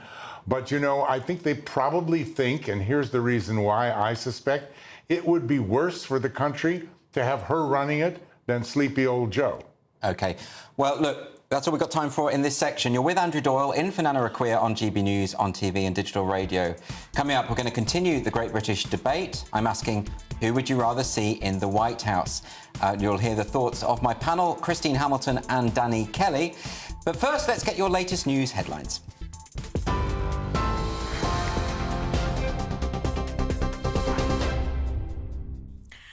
Good afternoon. The top stories. Anti-immigration demonstrators have attacked police and smashed the windows of a hotel as unrest across the country continues. Masked rioters threw lengths of wood and sprayed fire extinguishers at police officers outside a Holiday Inn Express in Rotherham. Videos appear to show demonstrators storming into the hotel, with reports of a fire also inside. And if you're watching us on television, you will see those scenes of them storming into the hotel, and you'll also see pictures of two police officers coming to the aid of a fellow police officer, and they appear to be escorting her away from the scenes. And it comes after police warned further violence was likely following protesters in England and Northern Ireland. At least 90 people were arrested yesterday amid clashes between demonstrators and counter-protesters. It comes after 3 girls were killed in a knife attack at a dance club in Southport almost a week ago.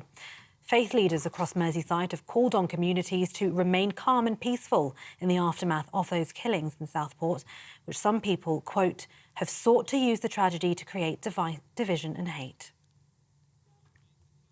Number 10, sources are disputing claims that Keir Starmer is planning a summer getaway tomorrow, despite the risk of further unrest. It comes after Tory leadership candidate Robert Jenrick urged the Prime Minister to cancel his trip and get a grip on the situation. Many more arrests have been promised in the coming days as the Prime Minister said the police have his full support to take action against extremists. We can now go to the Prime Minister, Sir Keir Starmer. He's going to give a speech to the nation. The police will be making arrests. Individuals will be held on remand. Charges will follow and convictions will follow.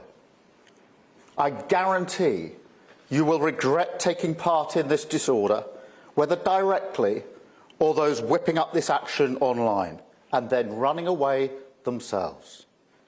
This is not protest.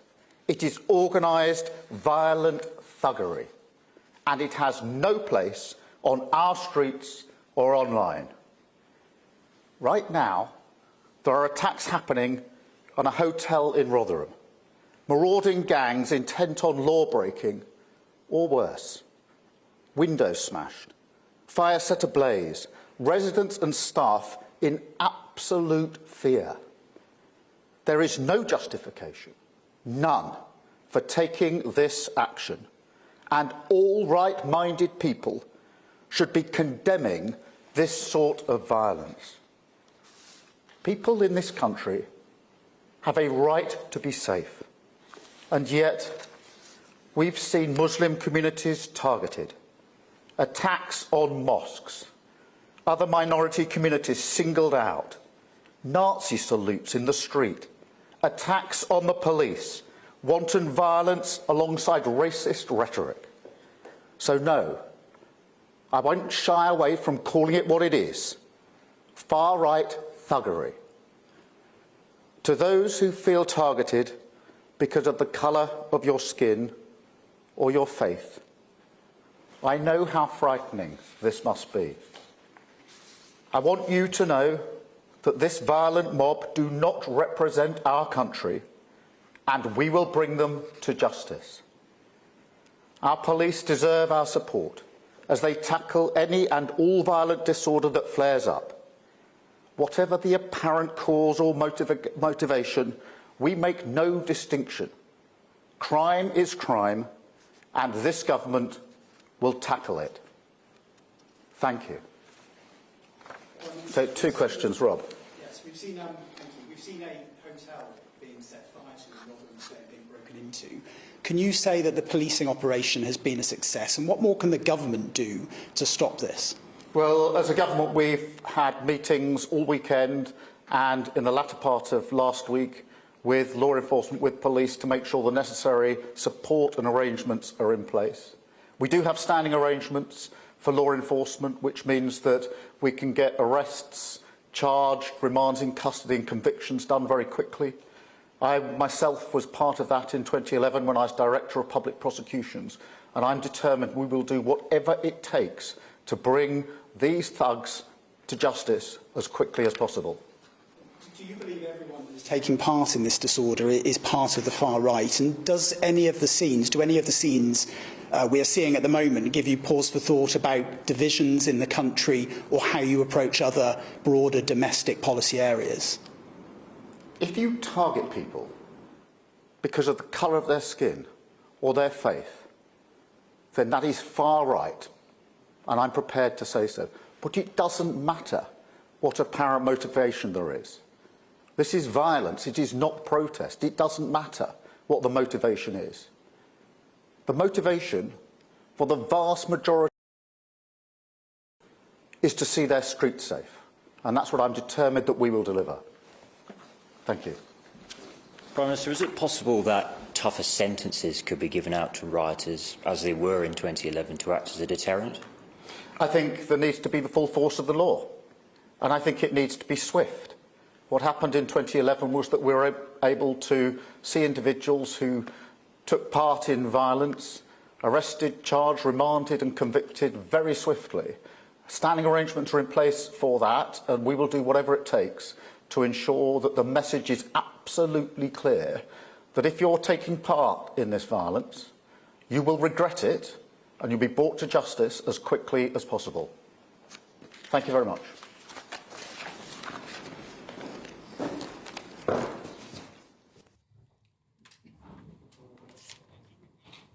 OK, well, that is Keir Starmer there, giving his statement about the disorder on the streets that's occurring at the moment. I have my panel here with me, author and broadcaster Christine Hamilton and journalist and broadcaster Danny Kelly. Danny, do you have any immediate response to what Keir Starmer was saying there? Well, he's right. It is thuggery. And, you know, minority communities feel that they are being picked on, and when you're getting mosques attacked and you have rings of young men to defend mosques, then there is a cultural clash here, and I think he's reluctant to talk about it.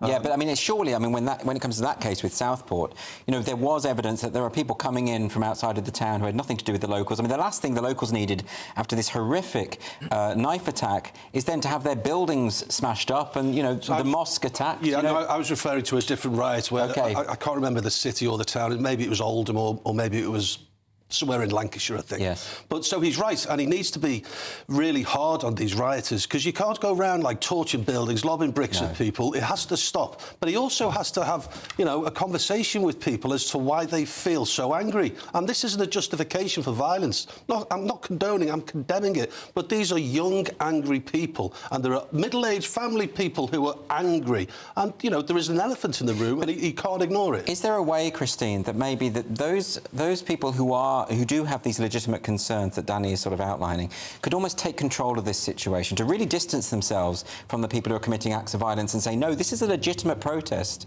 that we can all get behind? Well, I think it's quite difficult to distance yourself once one of these protests gets going, it has its own momentum. I mean, to take the terrible tragedy in Southport, they were desperately trying to distance themselves, saying, this is not what we want. Yes. Do not do this in our name, as it were. So they were trying to distance themselves. I mean, I found it slightly difficult to hear what Starmer was saying, but I think he kept using far right, far right, far right. Surely what we need now is cohesion, leadership, not divisive rhetoric. These are criminals and they are thugs. One of the things he said was that he doesn't, when it comes to people who attack people because of the colour of their skin or their religion, he will call them far right. Of course, those things have happened on the far left as well. Well, precisely, he is determined to be divisive and tribal about it. I didn't hear him say some of them may be from the far left.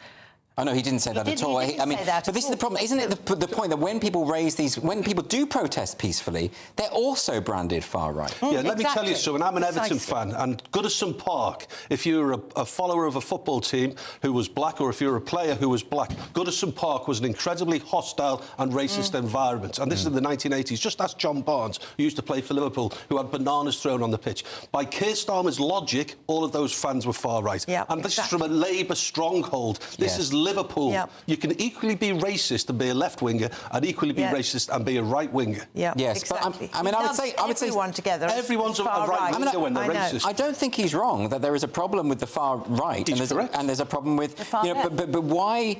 This shouldn't be about that, should it? No, really, at this point, there is a problem with criminal, thuggish behaviour.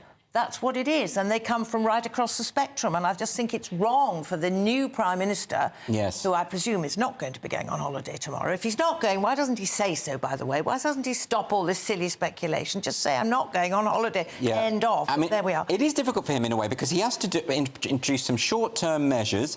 One of the questions that was asked there is, are you going to implement longer sentences for these rioters? He didn't actually commit to that. Well, we've got, I think, roughly speaking, we've got about 68,000 cases backlogged up. Right. COVID is obviously one of the major reasons for that. Then there was the barristers' strike. So the courts are under severe pressure already. Yes. They need to put more money into the legal system. I mean, I've got a lot of friends who are in various degrees of seniority in the legal profession, and they all say, we cannot go on like this. We need... Right, but also the prisons we need more judges. There's no room in the prisons for all these people. What are they going to do exactly? Mrs. Balls, just sorry to interrupt, but Yvette Cooper has said we will have the prison spaces for them. Right. She didn't say how she was going to do that. It was a couple of 24 hours ago on the telly. OK. What hasn't helped Starmer is he scrapped the Rwanda plan before a plane took off. Lots of people were saying that there was talk in the camps of Calais that this was a deterrent. He scrapped it before a plane took off. So what you're saying is that there's a generalised feeling that Starmer and Starmer's government isn't taking seriously the grievances of people when it comes to mass immigration. Yeah, illegal mass immigration, rather than mass immigration. It's the illegal... It's the lads coming over on dinghies that people have got a problem with. OK, OK, very interesting. Well, hang on a minute. I think people are upset about the enormous increase in legal immigration as well. It isn't just the dinghies, but they are the worst red rag to the bull. OK, well, you're with Andrew Doyle. I'm in for Nana Akua on GB News on TV and digital radio. Coming up in the next hour, our next Great British Debate. I'm asking, what will it take to stop the protests? Interesting. Are we not doing...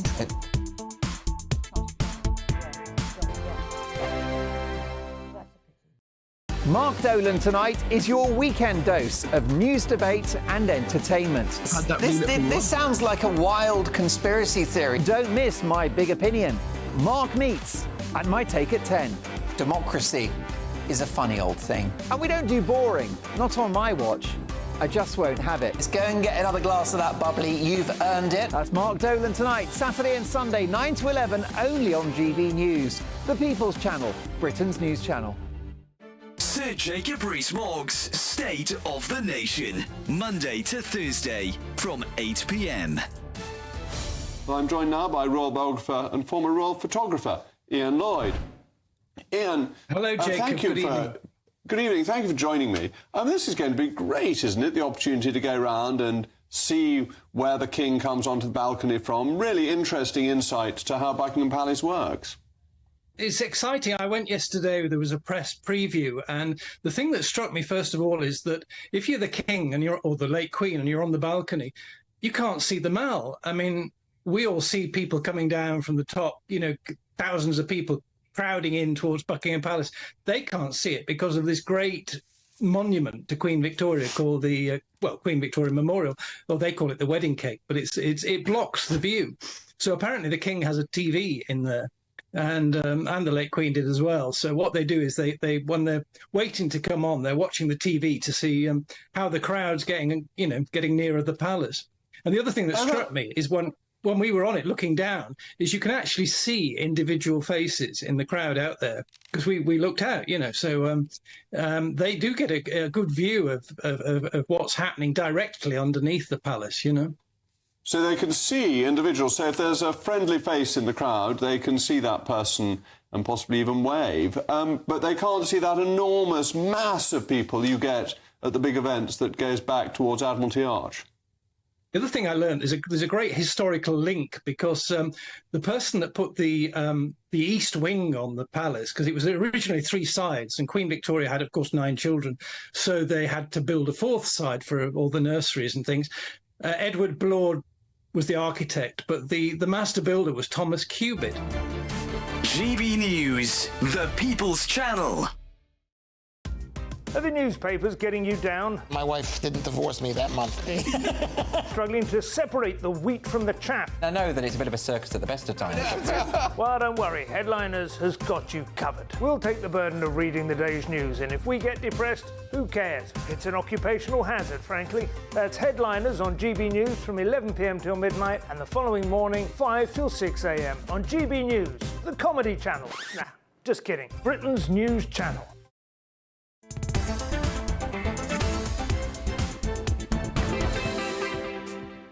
Welcome back. You're with Andrew Doyle in for Nana Akua on GB News on TV and on digital radio. It's time for World View. We're going to Tel Aviv to speak to performer and mystifier Uri Geller. Uri, what's on your mind?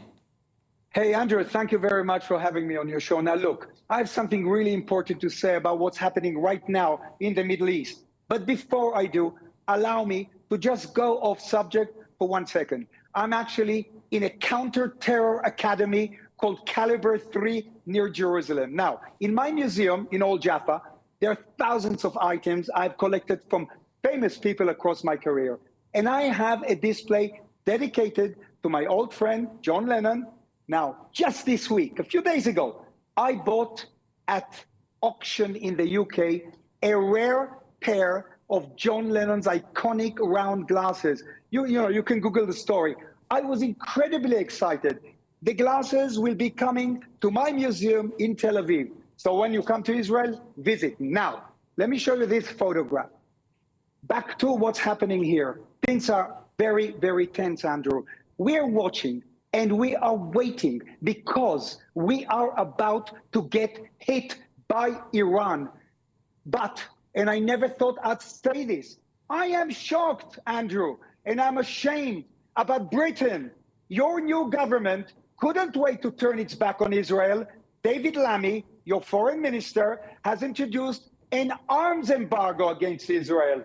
This is appalling and it is disgusting.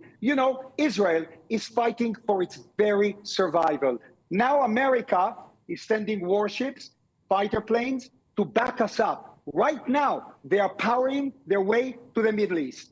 Thanks God for America. But your left-wing government, of imbeciles. Yes, they're imbeciles.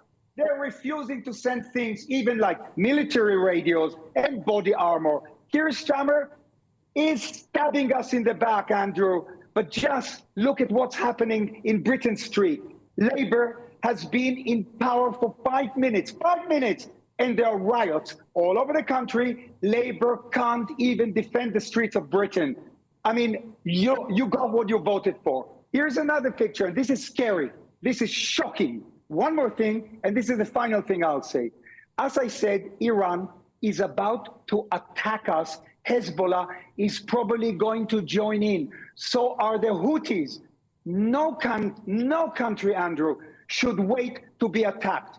I think Israel should get in there first and deliver a knockout blow to all these enemies. In my view, Israel should launch a preemptive strike against Iran, blitz its missile bases, and destroy its nuclear facilities. At the same time, it should bomb Hezbollah off the face of the earth. Lastly, this is the right of self-defense, Andrew, right of self-defense. And we could be doing the whole world a favor. Listen, Andrew, it was fantastic being on your show. Do you have any questions to ask me? Oh, just very quickly on that, Uri, because you're in Tel Aviv, obviously. Is there a general sense that they think now that the escalation with Hezbollah is inevitable? I mean, they've already been escalating it to a degree. Is there any way that a conflict with Lebanon can be avoided at this point? I don't think so. In my opinion is maybe Iran will send missiles tonight or tomorrow. They might be waiting 2 or 3 days to keep us, prepared. But we've got surprises. I warn Iran. I warn Hezbollah. You don't know what's going to happen. That's all I can say. But Andrew, let's finalize with some positive words. I love you all. I send you positive energy from Jerusalem. I'm right next to Jerusalem. And a big hug from me. And let's pray to God that nothing really serious will happen, because that will shock the whole world. Well, absolutely. Amen to that. Uri, can I ask you a different question? I introduced you, obviously, as a performer and mystifier, but some people might be mystified as to what a mystifier is. What exactly does that mean? Look, Andrew, I've been controversial all my life. People believe, people don't believe. Skeptics try to debunk me and so forth. Now, when I started off, I called myself a psychic. Then I reinvented myself. I called myself a paranormalist. Today, I call myself a mystifier. Because look, what is a mystifier? I mystify people. That's what I do. So it's on the fence. It's not here and not there. Is that okay for you? That kind of makes sense. But people will be interested to know whether, is there a supernatural element there? Or is that what you're saying? There's a supernatural element to what you do, or is it trickery? No, absolutely supernatural. Listen, my first show was in 1972 on the BBC with David Dimbleby. I held a spoon in my hand and I looked into the camera and I shouted, "Everybody at home, go and get your spoons. I'll bring them at home." Andrew, hundreds of thousands of spoons bent all over England. And I'm going to leave you now with the bending of a spoon. Watch me carefully. Watch my arm. Andrew, watch my arm very carefully. 1, 2, 3. Watch me bend the spoon.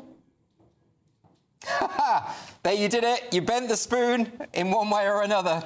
Uri Geller, thanks so much for joining me. Really appreciate it. Thank you, Andrew. Bless you. OK, well, we have our panel back in and we're going to be discussing our great British debate. I'm joined here by author and broadcaster Christine Hamilton, and I'm going to come to you first, Christine. Our debate is on the White House and whether we think that is Kamala Harris going to be a good president? Is she going to win? I mean, it's the polls are closing. We thought it was a done deal.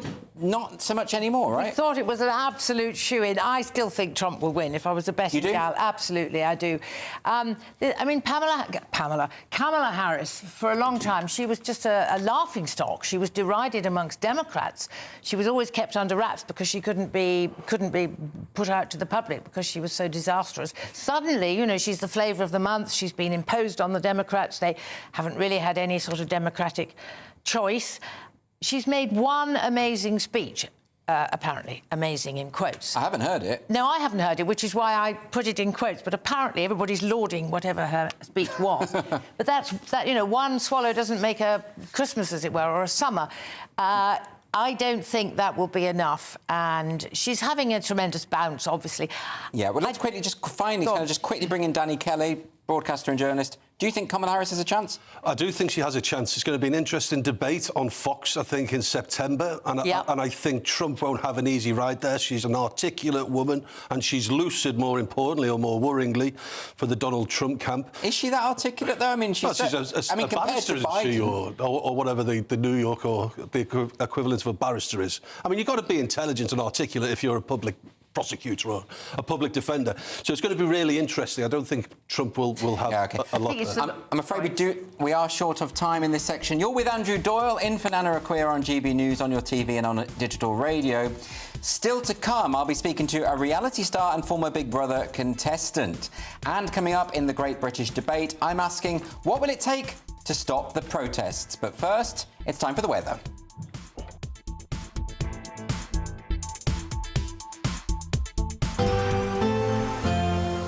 A brighter outlook with Box Solar, sponsors of weather. on GB News. Hello there, welcome to your latest GB News weather forecast from the Met Office. The northwest southeast split over the next 24 hours, turning increasingly humid as we go through Monday for everyone. A deep area of low pressure sits to the northwest of the UK.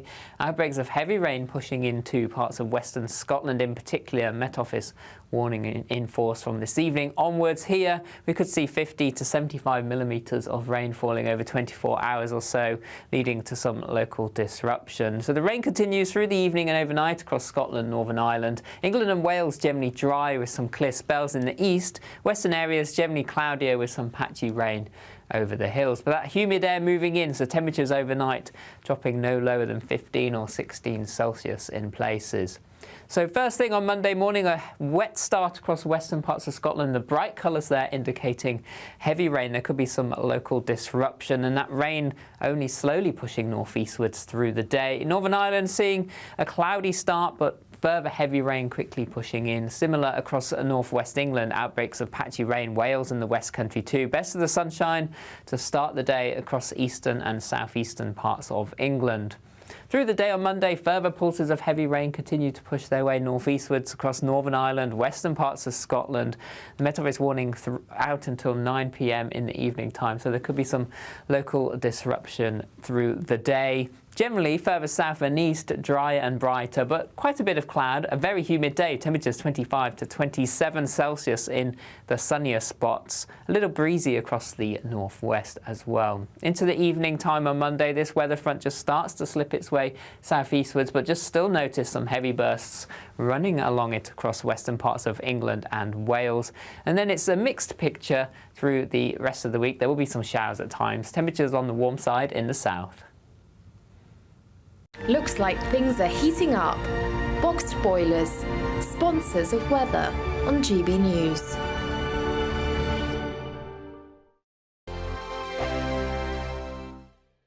We could be calling you with the news that you've won our latest Great British giveaway. An incredible £30,000 in tax-free cash. David from Kent was our last big winner. Listen to what he had to say about getting that winning call. Hi, I'm David from Kent and I won £15,000 and it couldn't have come at a better time. I was gobsmacked. What have you got to lose for what it costs?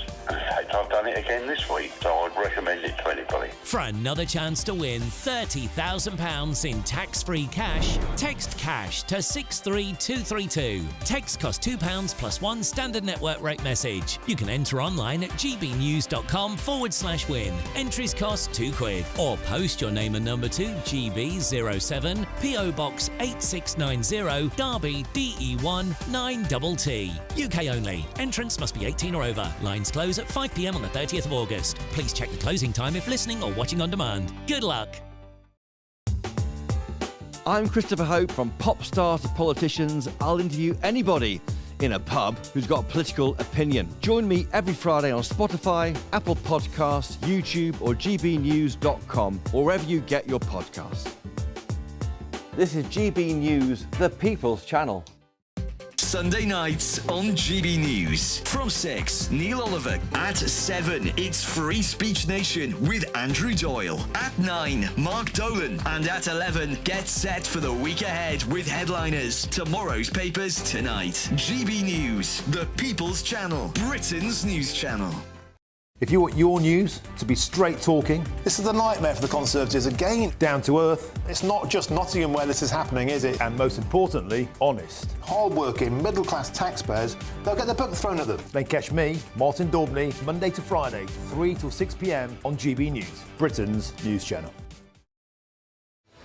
I'm Patrick Christys. Every weeknight from 9, I bring you 2 hours of unmissable, explosive debate and headline-grabbing interviews. What impact has that had? We got death threats and the bomb threats on. As time passes... She could have said Storm. You made my argument for me. My guest and I tackle the issues that really matter, with a sharp take on every story. Went everywhere. Something practical could be done. Or I can become something different. Patrick Christys tonight from 9 p.m. only on GB News, Britain's news channel.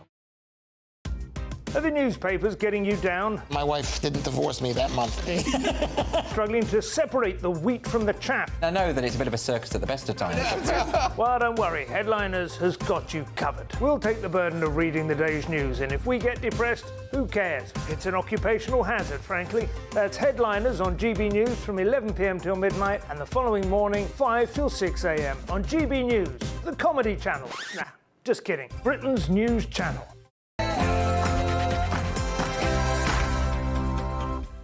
Hello and welcome to GB News on your TV and on your digital radio. I'm Andrew Doyle, I'm standing in for Nana Akua. Coming up today, on Outside, I'll be chatting highs and lows with reality star and former Big Brother contestant. And for the Great British Debate this hour, I am asking, what will it take to stop the protests? It's as masked anti-immigration demonstrators smash windows of a hotel in Rotherham. Police are warning of further violence across protests in England and Northern Ireland. But first, let's get the latest news.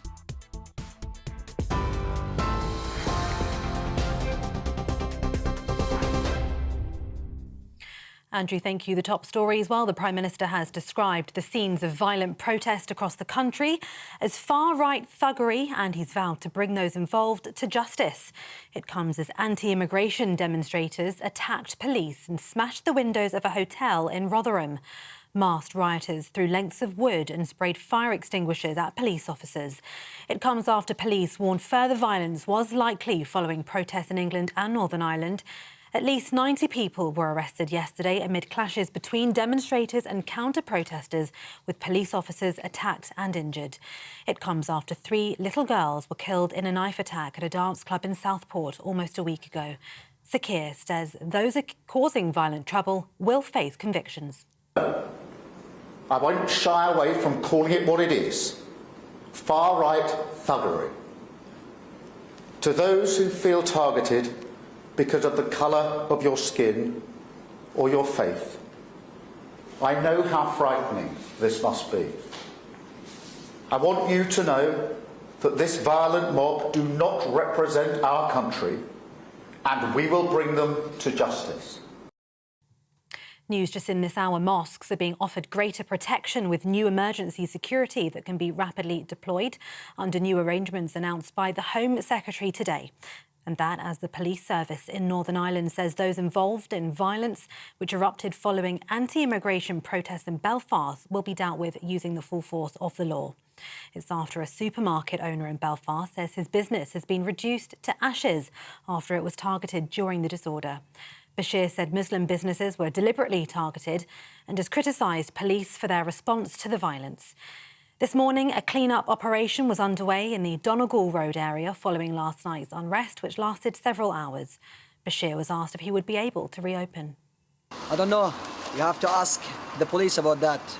When they stop all of that, then we will talk about it. All of that's happened, and the police did nothing. I'm telling you the truth.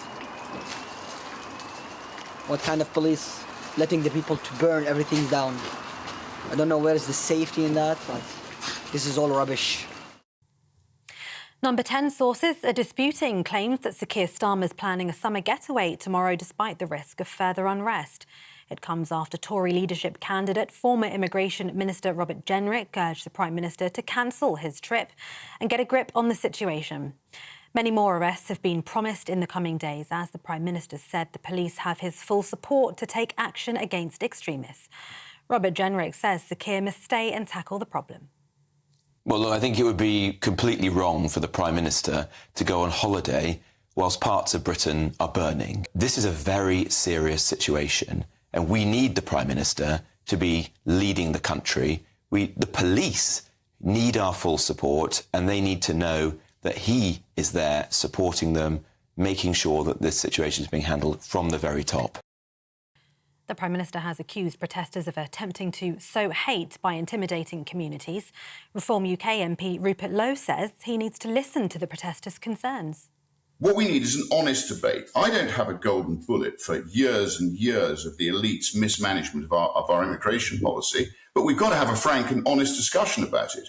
There isn't always a sort of one-line answer to these things. It's extremely complex. But what we can't go on doing is undermining the foundations of this great country and not listening to the people who are now concerned about it, because they're right to be concerned. They've got every right to be concerned about what's happening to their country.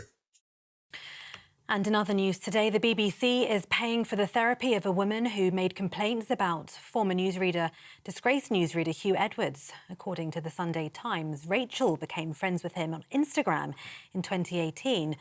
But she made complaints in 2021 and in 2022 after their relationship became, quote, toxic. It comes days after Edwards pleaded guilty to making indecent images of children. The BBC has declined to comment. And in the US, Florida is bracing itself as Tropical Storm Debbie is expected to turn into a hurricane before hitting landfall this evening.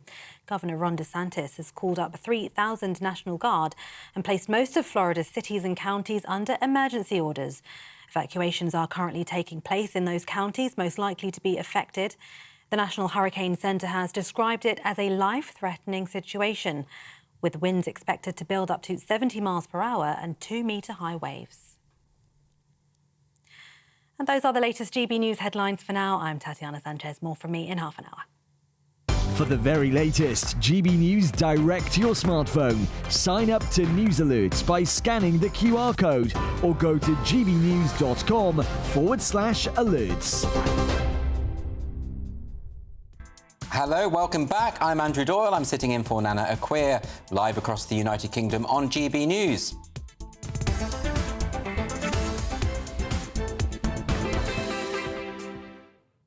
Every Sunday on this show at 5 o'clock, Nana is usually joined by a celebrity, a former MP, or someone who's had an extremely interesting career to take a look at life after the job. So we normally talk about the highs and lows, the lessons learned, what comes next on the outside. And this week, the guest is an extremely successful businesswoman and reality star whose breakthrough moment came in 2006 when she entered the British reality television show Big Brother. She finished in third place, cementing her status as one of the most memorable contestants in the show's history. Did you guess who it was? Yes, I'm joined today by reality star and businesswoman Aisleyne Hogan-Wallace. Aisleyne, thank you so much for joining me today. That's OK. It's nice to be here. I want to go back right to the start. Before you went on to Big Brother, before all this happened to you, you actually spent some time homeless. Yeah, I was homeless from 15. I had to leave home, slept a night on a park bench, was in hostels, really like precarious hostels, and just had a really, really rough time in my teens, yeah. When did it, from there, because how long was it before you went on to Big Brother? Oh, well, I didn't do Big Brother till I was like 26. Right, but I was determined. I had the thought in my mind that I was going to get off the streets and have a good life for myself, one way or the other. So can I ask about that? Must have been going through your mind when you applied to Big Brother. What made you want to actually go onto this show? To be honest, I didn't apply to go on Big Brother, no. So my friend called me up. I was really hungover. We'd been out the night before, and she wanted to do the Big Brother auditions with me. That's the God's honest truth. And she rang me up, and I said, oh, no. I'm hanging. No, I'm not coming. Yeah. She called back 20 minutes later. It was like, please, it's the last day. I said, look, if you get your flatmate to come and pick me up in the car, I'll come. So she wanted some support. She wanted someone to come along and sort of help her to go on the show. Yeah, the friendship kind of was ruined. But then you got it. Yeah, sorry about that. Are you still friends? Oh, OK, let's not go into that. That's probably a bit awkward. But I'm very interested about that because presumably you knew the show, you knew of the show, you'd seen it before. I knew the show, right, okay. yeah. So you knew kind of what to expect. Yeah, I used to watch it, Andrew, and think, oh, God, look at these pathetic people, like, crying. They haven't had a hard life. I've had a tough life. I'd go on that show, I wouldn't be crying. Sure enough, got in the door, I was crying every 2 minutes. Like, so devastated. It was such an emotional tormenting show, really. Is that because when you're in there... Because I'd be quite interested to understand how it feels to be in there, because I think I would be supremely conscious of the cameras everywhere, but is it true that you sort of forget? Honestly, you really do. Like, only if you hear them whiz, and then you're like, oh, my God, oh, yeah, we're being filmed. Like... And are they plying you with alcohol and all sorts of things? Yeah, loads of alcohol. Yeah, to try and make you say something a little bit embarrassing, right? Yeah, oh, yeah, I said a lot of embarrassing things. Like, yeah, you wake up with the fear. Imagine waking up with the fear on a normal day. Yeah. But then to wake up with the fear, knowing that the whole country's watched you. Anyone would say something over a period of a few weeks. Yeah. Months, honey. I was in there for 3 months. Were you? Yes, oh, my goodness. Well, you're bound to say something that you would regret. Yes. But this time, the cameras are on you. And I think this was at the time when Big Brother Brother were transmitting all through the night. All through the night, 24 hours. But my nan used to watch me fall out of bed. Really? Yeah, just a lot, like warts and all. And that's the difference with reality TV now. I think it's so sterile now. I wouldn't even call it reality TV compared to what I did. OK, well, let me ask you about that, because back then there were very few safeguards, I suppose. They sort of... In fact, there were a lot of debates about, is this exploitative? You know, you're putting people on air who aren't used to being on TV. They don't really know all the rules about what's going to happen. Did you share any of those concerns? So I didn't, because Big Brother completely changed my life and I was over the moon. But I had a lot of people writing letters to me back then, because that was back in the old days. We didn't have, like, Instagram and stuff like that, saying, oh, I should sue them and, like, the torment that I was put through mentally and emotionally. But for me, what I'd already been through in life from the age of 15 onwards was so tormenting that even though, I did cry nearly every day in Big Brother, it was a journey, and it was a self-discovery journey, and it wasn't as bad as what I'd already been through. But you say you were crying every day, but was that because of what was going on in the house, or would that have been the case outside of the house anyway? No, I wouldn't cry every day outside the house. It was, so you must have... Tough cookie. It must have been, then, that you felt, to a degree, you were being exploited, or to a degree this was a tough ordeal. It was just a tough ordeal. I don't think I was being exploited. I think, you know, back then you signed up when you knew that, you know, they'd make a character out of who you were. In the editing, you mean? Yeah. That kind of thing, right. But they can only edit who you are. So if you know, you're having a bad day and you're mean to someone, they're going to put that in the edit. And it's just the truth. But you got a lot out of it. I mean, I think that's fair to say, that you this was a key moment in your life. Some people don't, though. No, I mean, they don't. For some people, it can be actually utterly disastrous. Yeah. So do you have some sympathy for where they're coming from? I do, but I went in there with the expectations of... I mean, I didn't even... there was one point where I said, oh, no, I don't know. I've got a big deal, a modelling thing that... Well, it was like $5,000. Like, I don't know if I want to go on this TV show, but I'm so glad that I did. But for others, it didn't work out. It's a bit of a gamble, right? Yeah, I think because I went in there with no expectations, I didn't think, oh, I'm going to be the next, you know, Madonna when I come out of this house. Right, okay. I just thought I'd rinse it for all I could. Yeah. And then 18 years later, I'm still getting asked to do work. So it's a win-win for me, but for others, it hasn't been. So what are the key benefits after you come out of the Big Brother? How has it changed your life? Well, back then, we were on the front page of every newspaper all the time, even when we were in the house. So that took you all across the UK. So people that didn't even watch the show would have to read about you. Because it was a bigger deal back then than the later series. I mean, I think my closing night, my eviction night, got 7 million views. Wow. And if you compare that to, like, Love Island's latest one, it got 1 million views. So it was a big deal back then. To change my life, it just I did one photo shoot and bought my first flat off that. So it was really very positive. Big deal, But then don't you have to adjust to being recognised? I mean, if you're... Oh, I loved it. Oh, you were fine with that? I still love it. Okay. But well, you wouldn't go on the show if you wouldn't go on the show if you weren't. Do you know what? I think because of my family issues and, like, just seeking acceptance, and then coming out and having so much love and acceptance. I mean, I never got anyone confront me in a negative way. Yes. So I think that's probably what I was seeking, some kind of validation. So I absolutely lapped it up. Fair enough. I was shocked, though.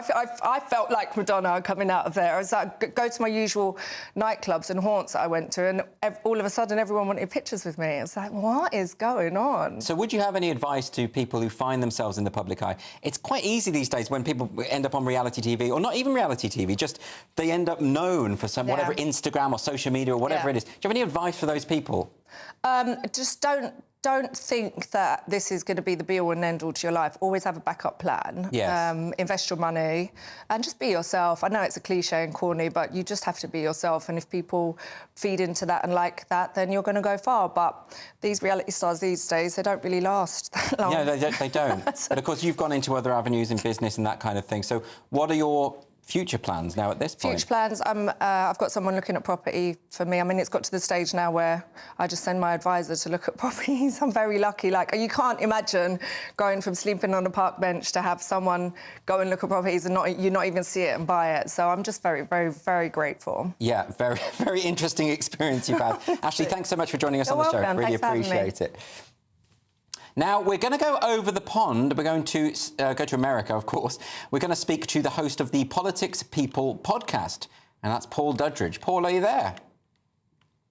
I am here. How are you doing? I'm doing well. I wanted to just ask you about a topic we were talking about earlier, which is about who's going to be in the White House after the election. Do you have any feeling? I mean, Kamala Harris has closed the polls, hasn't she? I mean, do you think this looks like it could be her year? She has closed the polls. You're absolutely right. It was Trump right up a couple of days ago, and now the polls have tightened.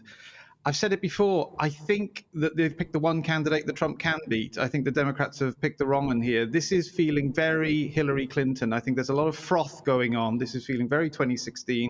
There's a lot of froth. There's a lot of frou-frou. There's not a lot of change in substance. The fact of the matter is that when they actually finally debate, we might start seeing some of the issues with Kamala as a candidate. I do believe what you were touching on earlier, the reason she was actually selected is the word is that Biden didn't want to go, and in his resignation statement, he didn't mention who the next candidate would be, okay? And as a kind of retaliation to the Dems for ousting him, he then tweeted that he was endorsing Kamala about 10 minutes later. And I think they've been left with a bit of a cleft stick here. I think they've been left holding this baby, and they're throwing everything at it. The election's obviously going to be decided by the swing states, and that's going to be Pennsylvania is probably the most important of the swing states that needs to be won, and that's probably why her VP will be the governor, Josh Shapiro. But I actually think Trump is going to win, and I didn't until they picked Kamala. I thought that Biden would still come through, but I think they've picked the one candidate that he can beat. And we were talking earlier to Roger Gewolb, who made the point that we should be asking the question, why is it that Joe Biden is still in the Oval Office? If he's not fit enough to run for the election, is he really fit enough to be president? Look, that's such an obvious question, isn't it? How can it be that he was sharp as a tack and is now still the most powerful man in the world until January next year? The reason being, again, part of the allegation, part of the rumor is that, look, we will let you, this was his own party, if you don't resign this campaign, we will invoke the 25th Amendment, which is president unfit for office. So the deal is you can leave with your dignity and complete your term. That's the deal that he is living under.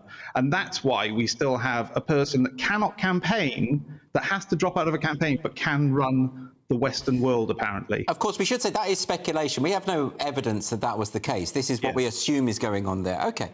But let me ask you more about palace rumours. OK, fair enough. Well, let me ask you a bit more about Kamala Harris insofar as when she wasn't a popular candidate, even amongst Democrats. She did have to drop out early from her primary in 2020 because she was underperforming and didn't want the humiliation of receiving basically no votes. So what makes the Democrats think that they can just metamorphosize this individual into this heroic, charismatic leadership figure when really, even on the Democrat side, they didn't have this sense of her just, 10 minutes ago? Absolutely right. Look, they're garnering the not Trump vote. That's what they're running on. They're desperately trying to present her as walking on water, as one of your contributors described earlier. But this is running on all the anti-Trump. This is why tightening the polls isn't that impressive. You've got to remember, Hillary, on the day of the election in 2016, was at 72% to win, 72 to 28. Now they're at like 50-50, 49-49 with some error of judgment. It's the very fact that she's only level with him is the panic with the Democrats. It's like she should be 10, 15 points ahead because of her own innate popularity. And she isn't, and that's the issue that they have. OK, Paul Duddridge, host of the Politics People podcast. Thanks so much for joining us. Really appreciate it. Next, it's the Great British Debate. This hour, I'm asking, what will it take to stop these protests? This is GB News. Join me, Camilla Tominey, for a frank and honest discussion with those in power that cuts through the spin and gets to the heart of the issues shaping our nation. You haven't confirmed that you want to stand as leader, but you haven't ruled it out either. This report basically says that he's not fit to stand trial. Is he indecisive? Incompetent? I deliver the dose of reality Westminster needs. That's the Camilla Tominey Show at 9:30 every Sunday on GB News, the People's Channel, Britain's news channel. This is GB News, Britain's news channel. I'm joined now by Stefan Kyriasis to give us the latest on everything theatre. So, yeah, we're going in first with Starlight Express, which is back. It's not in the West End, it's out at Wembley at the Troubadour Theatre, which is a big, almost kind of warehouse space, which suits because, as you know, have you seen the show? Starlight Express was my first ever musical. I must have been about 7 or 8 years old. I only saw it once, but I remember it being magical. Well, this one, it's 1984 it started, and it's still running in Bochum in Germany in a huge arena. So basically what we've got, they've slightly tweaked it, and there's a little boy or little girl, depending on the cast, going to bed, obsessed with toy trains and dreaming of trains. Everybody is dressed up. To me, it looks like a cross between Tron and Priscilla, Queen of the Desert. I don't really think any of them look remotely like a train, but hey, the songs are Andrew Lloyd Webber. It's pop mixed with kind of cod 1950s rock and roll, some power ballads. The lyrics are politely like something out of an old speak and spell machine or something, you know. He's a steam train, they're out of date, he's being bullied by the diesel and the electric, and he falls for this carriage, the first-class carriage, new girl Pearl, and he wants to impress her, so he enters a race, and that's pretty much it. And when the races happen, all these barriers come up around where we're sitting, the lights are flashing, the music's thumping.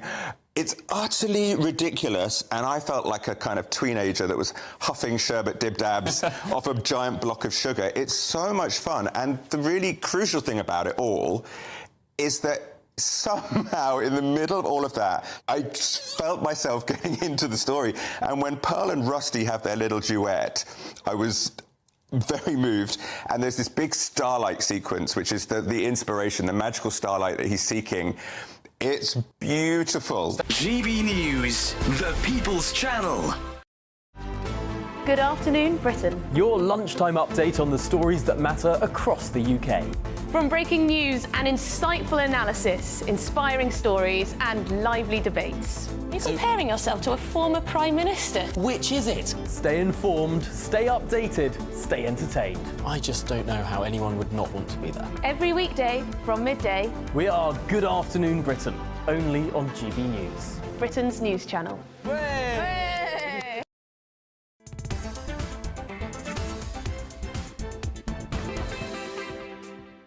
Welcome back. You're with Andrew Doyle. I'm sitting in for Nana Akua on GB News, on TV and on digital radio. So it's time for the Great British Debate. This hour, I'm asking, what will it take to stop the protests? Sir Keir Starmer says if you're taking part in violence on our streets, you'll regret it and face justice.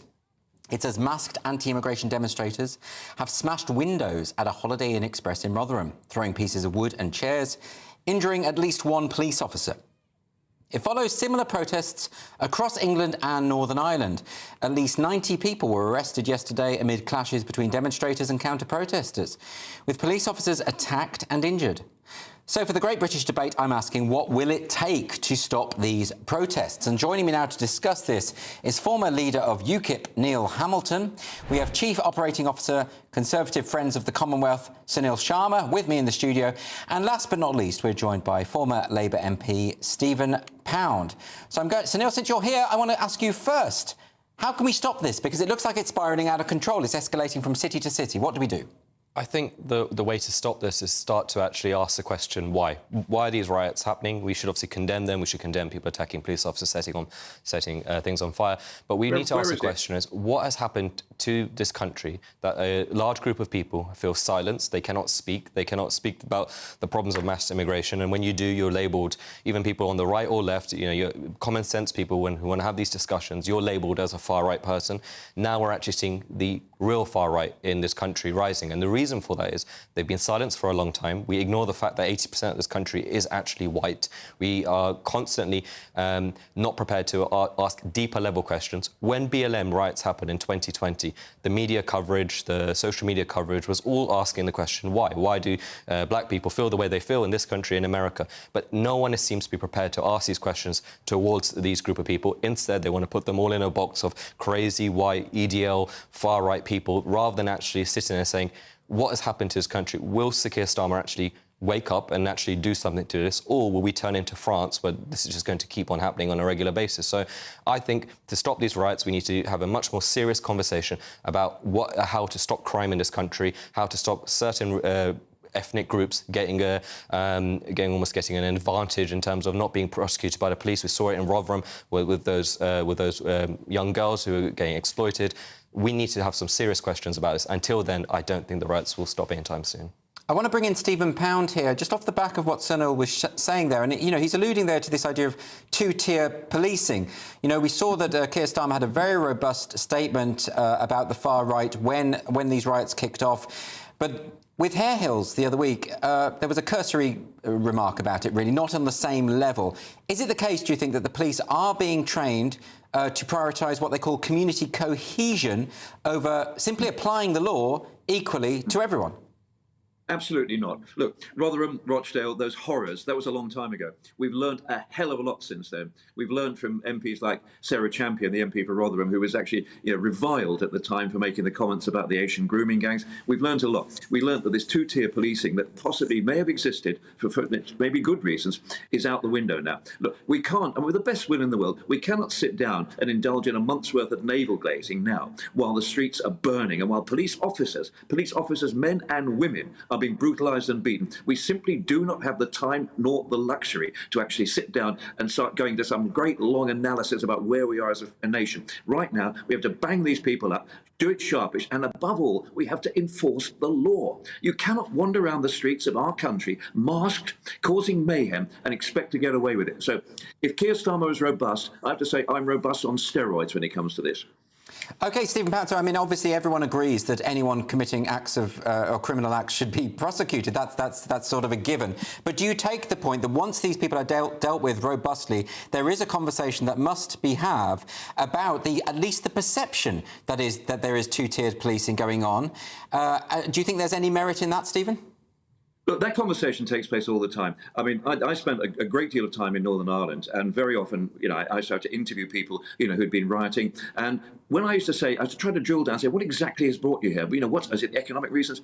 And a number of people said, look, it's exciting.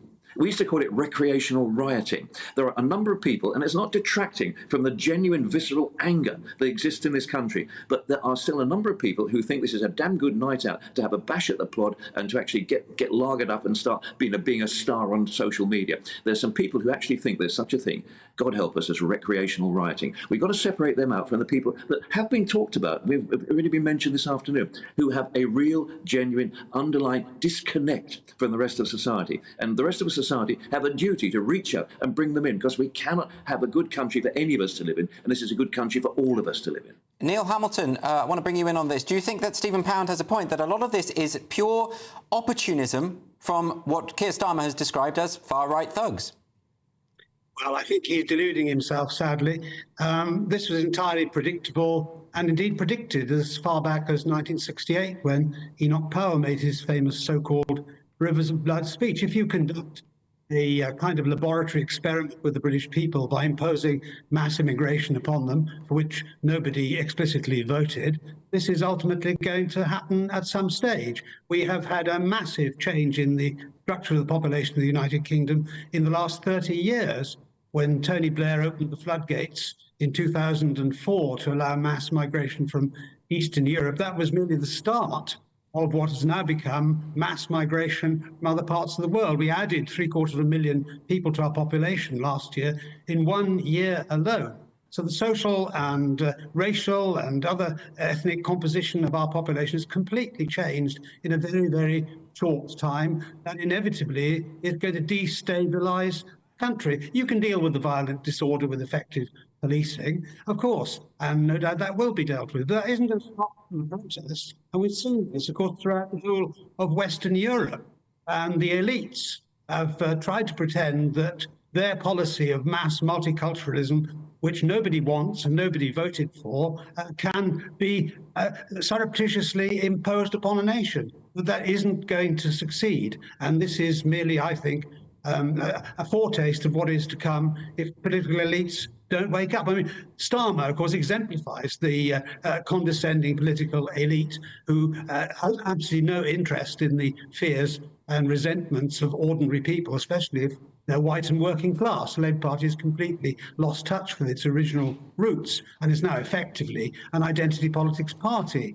Although it's come back to bite him on the bum, hasn't it? Because in various parts of the country now, Labour MPs are being defeated by people who are even more extreme. But Neil, there are ways to protest peacefully against this kind of thing without trashing hotels and setting fire to police cars. I mean, surely these protesters are completely undermining some of the grievances that you've laid out there. If all they can do is riot.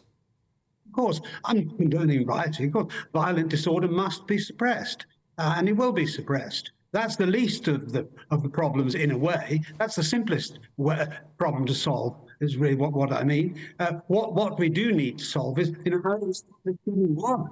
Okay, very quickly, Neil, I just want to finally bring in Sunil on this. Do you have any reactions to anything you've heard there from either Stephen or Neil? Yeah, I think Stephen needs to maybe wake up to the reality of what's going on in this country. Two-tier policing exists. We're seeing it and not just two-tier policing, we're seeing it with authorities, we're seeing it at government level. People are not prepared to talk about the issues of mass immigration. Neil correctly pointed out the changes before Tony Blair. We were around 10 to 20,000 people coming into this country. We're now talking hundreds of thousands. It's unsustainable. It's not going to work. If you keep silencing people like that, this is the outcome. These riots are just the beginning. We should obviously condemn them. We should condemn some of the violent stuff that they're doing. But at the end of the day, until we actually allow this conversation to happen, until we stop labelling logical, common sense, rational people who want to have these discussions, if we keep labeling them as far right, this is just going to carry on. So I think we need a much more open and honest conversation. Okay, well, I wish we had more time, but unfortunately we are out of time. Thank you ever so much to all my guests for joining me for this discussion. You're with Andrew Doyle. I'm sitting in for Nana Akua on GB News, on TV and digital radio. Coming up, we're going to continue our Great British Debate. I'm asking what will it take to stop the protests. But first, it's the latest news headlines.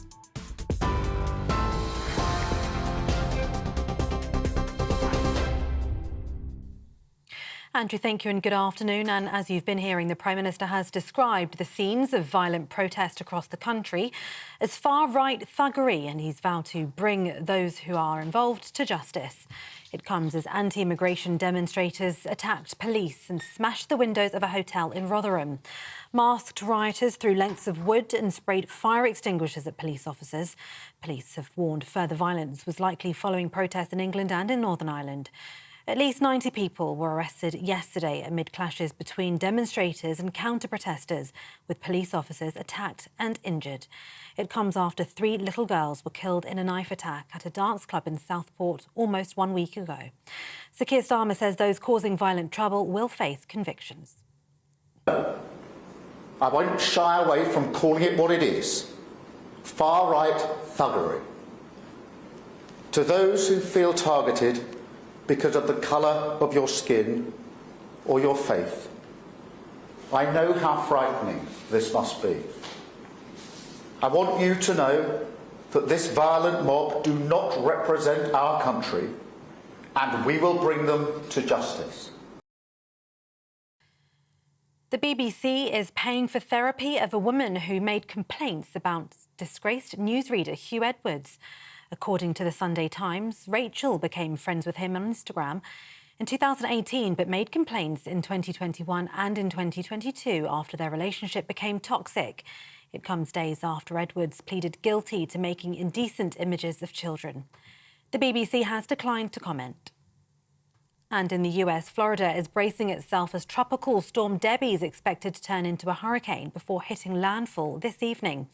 Governor Ron DeSantis has called up 3,000 National Guard and placed most of Florida's cities and counties under emergency orders. The National Hurricane Center has described it as a life-threatening situation. And those are the latest GB News headlines for now. I'm Tatiana Sanchez. More from me in half an hour. For the very latest GB News direct to your smartphone, sign up to News Alerts by scanning the QR code or go to gbnews.com/alerts.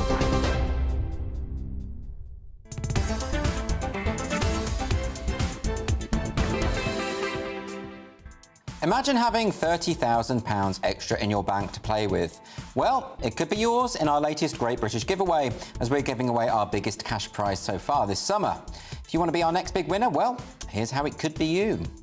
Don't miss out on your chance to win a whopping £30,000 in tax-free cash to spend however you like. It's extra cash that could really make a difference to your coming year. You could find yourself on that holiday you've always wanted to take, buy that treat that always seemed out of reach, or just send some of those day-to-day financial stresses packing. £30,000 could be yours. For another chance to win £30,000 in tax-free cash, text CASH to 63232. Text costs £2 plus one standard network rate message. You can enter online at gbnews.com/win. Entries cost £2. Or post your name and number to GB07, PO Box 8690, Derby DE1 9TT.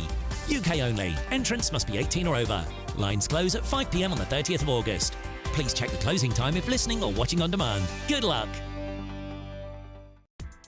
And next, it's time to continue our great British debate this hour. I'm asking, what will it take to stop the protests?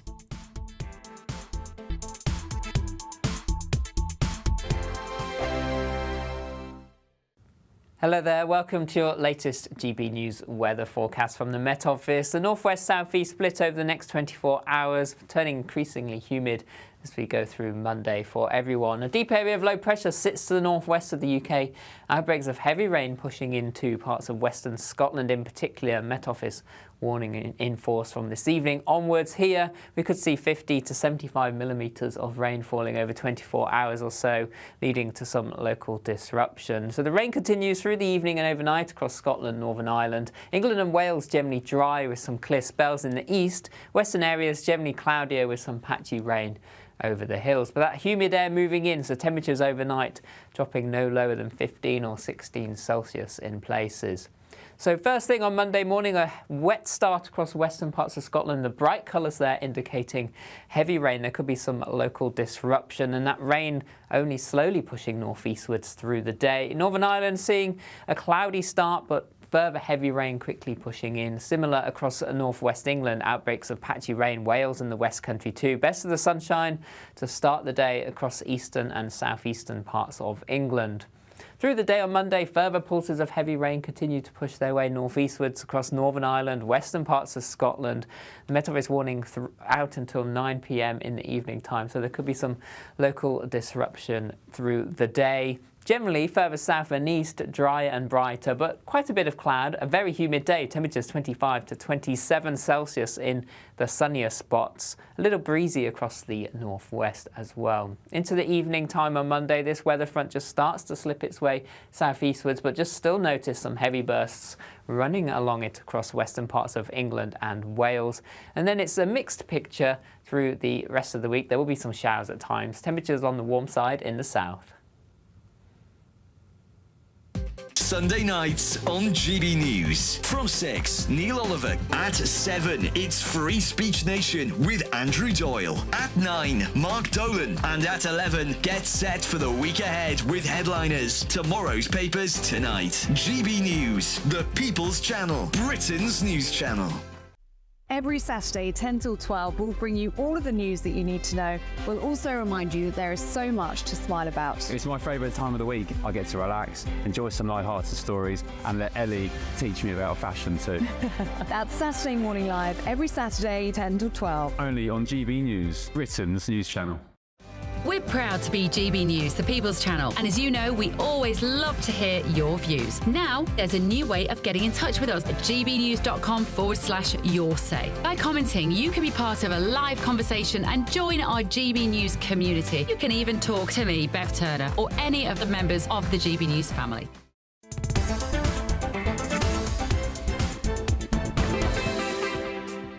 Welcome back. I'm Andrew Doyle, in for Nana Akua. This is GB News on your TV and your digital radio.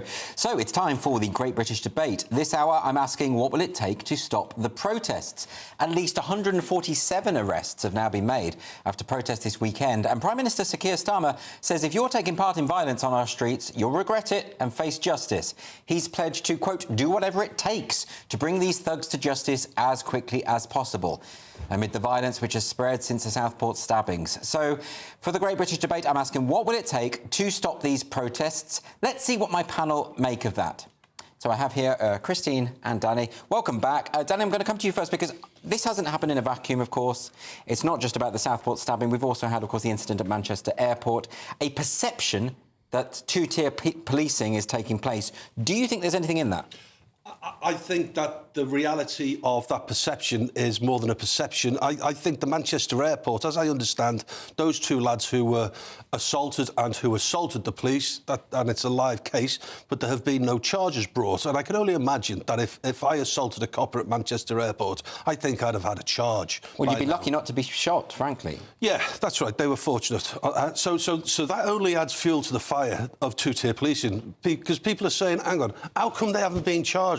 Yeah. The whole world has seen them, that woman get knocked on the nose and a bust nose. Why haven't they been charged? Christine, can I ask you about this? Because I spoke to former Labour MP Stephen Pound earlier. Yep. He was saying that there is no such thing as two-tier policing at the moment, that there was maybe back in the day when we had the grooming gang scandal, but that doesn't exist. That lessons have been learned. We've moved on from that. Do you believe that? Well, I hope lessons have been learnt, because the grooming scandal really was a scandal with a capital S. I mean, it was appalling.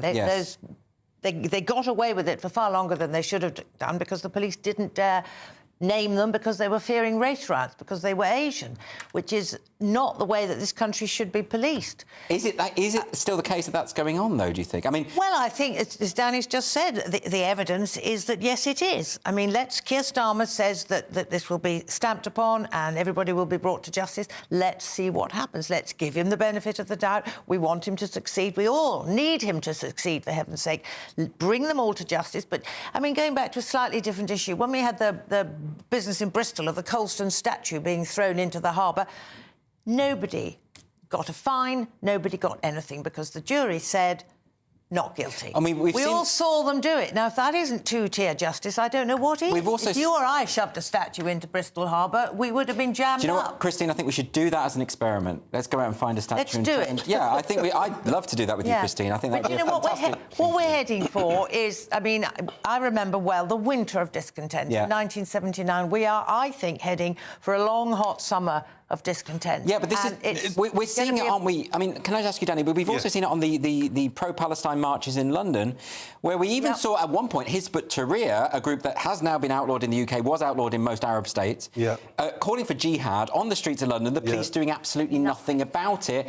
If that's not two-tier policing, what is? Well, maybe we don't know. Maybe they've had their doors put in at 4 in the morning. It's a containment issue for the police when there's hundreds of thousands of people marching. That's true. Whether to actually lift them out. You see, you do run the risk of actually inflaming a situation, which could then result in violence. Maybe they've been lifted after that. But then, similarly with Hare Hills, we saw police running away from the situation. So maybe a lot of stuff is going on that we're not seeing. Yeah, but they were. I don't think they were in their riot gear, were they? Weren't they just normal plod in their uniforms? So is that the problem, Christine? We're just not seeing what they're doing. Well, I think social media has got a lot to answer, because they highlight the things that they want to highlight. But I think, to go back to the police, I can't now remember the statistic, but well over a third of the police have got less than 4 years' experience. So there's some extremely inexperienced police out there who have never, ever experienced even a minor little riot. Suddenly they find themselves... And there was something on the television the other day. There was a young police woman who couldn't have been more than 5'4" or something, and she was confronting somebody of Danny's size. Yes. And she was shouting in his face. I thought, well, good for you, mate.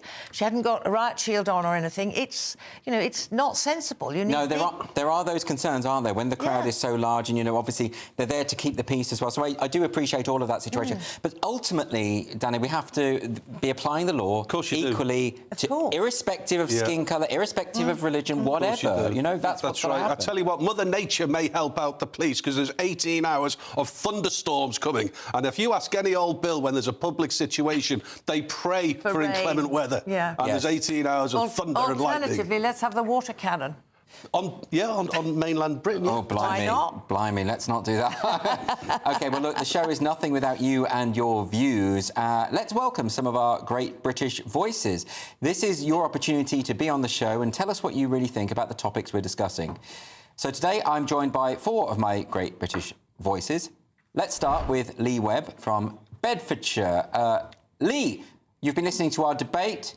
What do you think we can do to make the protests stop? Right, I think what Keir Starmer needs to do for a start is listen to the concerns of the white working class. Now, this is happening in quite a lot of northern towns at the moment, not so much the southern towns. And what we've got to remember, the working class up north, they've lost industry after industry after industry. Them places are being decimated. They're quite poor areas as well. So what do we do with a poor area? We put loads of asylum seekers in there with also nothing to do. And you wonder why, at the moment, it's all a tinderbox. And I think Keir Starmer needs to listen to those concerns, stop calling them far-right. There are some far-right elements in there, but most of them aren't far-right. They're working-class people who've got concerns about immigration, no jobs, their industry's been decimated. There's no shipbuilding there anymore. There's no coal mines open there anymore. You know, there's just no industry. And what's it been replaced with? Supermarket warehouses. And that's what these white working class males now are doing. And I think that's where we've got to go, is understand the concerns. OK, Lee, thanks very much for your thoughts there. And we're going to move on now to Alan Cook, who is in London. Alan, can you tell us what you think we can do to stop these protests? Hi there, Andrew. Sorry I haven't been in the studio for your Free Speech Nation recently, but I've had an election to fight. Starmer, well, he's a fool. He's naive beyond belief. You know, in his speech, he said, if you make people feel unsafe due to their colour or religion, you are far right.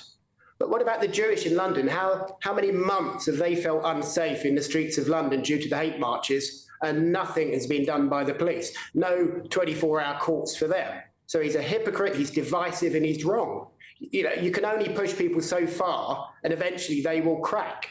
We've been promised immigration levels in the tens of thousands, you know, election after election after election by the last government, and it's just lies, lies, and more lies. So tax as well, we've been taxed to the hilt, and now thanks to lying Labour, we're going to get hit even harder with wealth taxes. You know, we're practically moving towards communism theft time. So to stop the riots, it's quite easy. First, you stop the boats. You stop woke, you stop the two-tier policing, you stop knife crime, you stop shoplifting, you stop government waste, you stop diversity managers from the public purse, you stop 50 grand per rainbow level crossing once a year, you stop £8 million a day being wasted on people who we do not want here. Give us a referendum on net zero, bring back freedom of speech, you'll like that one. These are the sort of things he needs to do to stop the riots. OK, well, Alan and Lee, thanks ever so much for joining me today. Really appreciate that. Coming up next, a Supplement Sunday, where my panel and I discuss some of the news stories that have caught our eyes. Don't go anywhere.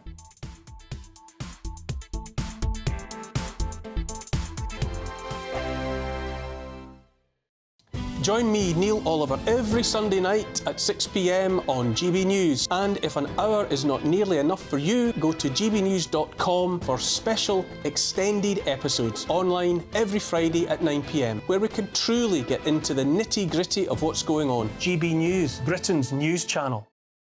If you want your news to be straight talking... This is a nightmare for the Conservatives again. Down to earth. It's not just Nottingham where this is happening, is it? And most importantly, honest. Hard-working, middle-class taxpayers, they'll get their book thrown at them. Then catch me, Martin Daubney, Monday to Friday, 3 till 6 p.m. on GB News, Britain's news channel.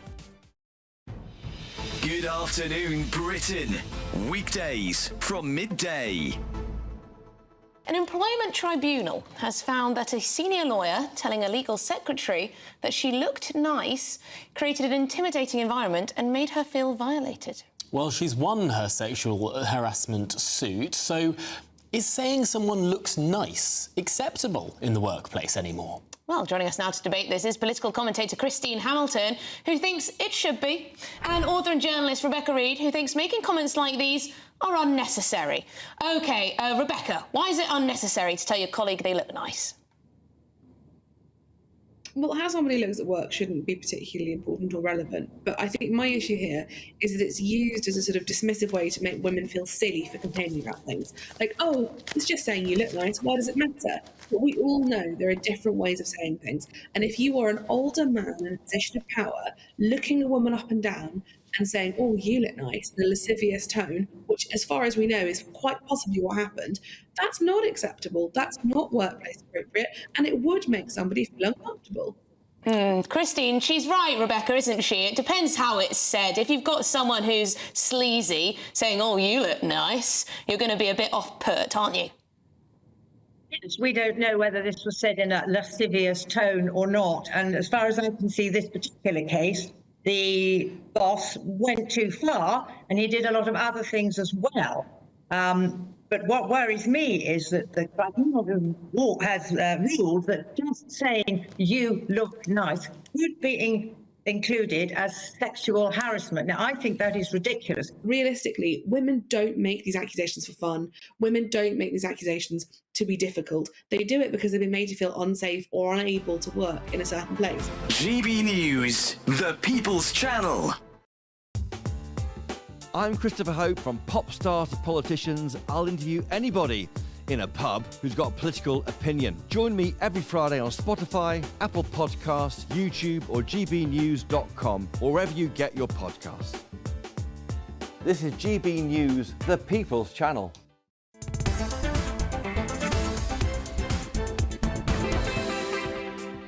Welcome back. I'm Andrew Doyle, in for Nana Akua. Now it's time for Supplement Sunday, where my panel and I discuss some of the news stories that caught our eyes. So let's see. Danny, what have you got today? Well, it's a great story from Down Under. It's about a woman who was jailed for 2 months because the dog, I'm not sure what breed it is, it's so fat, I can't even make out what breed it is. It was so fat she's been imprisoned for animal cruelty for 2 months. And it reminds me a little bit about myself. He couldn't walk for 10 metres without stopping for breath 3 times. Its legs buckled under the immense weight of its body, and now thankfully it's been taken into care and someone's rehomed it. It's lost a lot of weight, but the owner, 2 months behind bars. Goodness me. OK, well, it's a form of animal cruelty, I suppose. That's exactly what she was nicked for. All right, Christine. It prompts me to ask Danny, how's the diet going? What, the dog or me? No, you. I think she means you, Danny. Well, I think if I had an owner, the owner would be in prison, put it that way. OK, blimey. Let's not get too personal. No. Christine, what do you think? We are currently celebrating roughly the 70th anniversary of the end of rationing. Neither of you two remember rationing. I do. It came to an end in 1954. And we used to import, in 1939, we imported 20 million tonnes of food. So this country was incredibly reliant on imports. Half our meat came from abroad, 70% of our cheese, and yet war breaks out and Hitler would do his best with the U-boats to disrupt the food convoys in the Atlantic, etc., etc. So something serious action had to be taken. We started by rationing petrol, and then one by one everything fell. Butter, cheese, eggs, milk, etc. 4 ounces of butter a week. 4 ounces. 1 ounce of cheese. I mean, an ounce of cheese is what most people, they just take a slice and put it, I don't think about it. That's what you had for a week. So life was quite grim. Even soap was rationed, for heaven's sake, which I think kids thought was wonderful. So when it came to an end, it was a cause of much rejoicing. Housewives rushed into Trafalgar Square and out into their streets, tearing their ration books up in half. And I just think it's worth remembering the privations that went on during the war, when people complain about being without this and without that and without the other.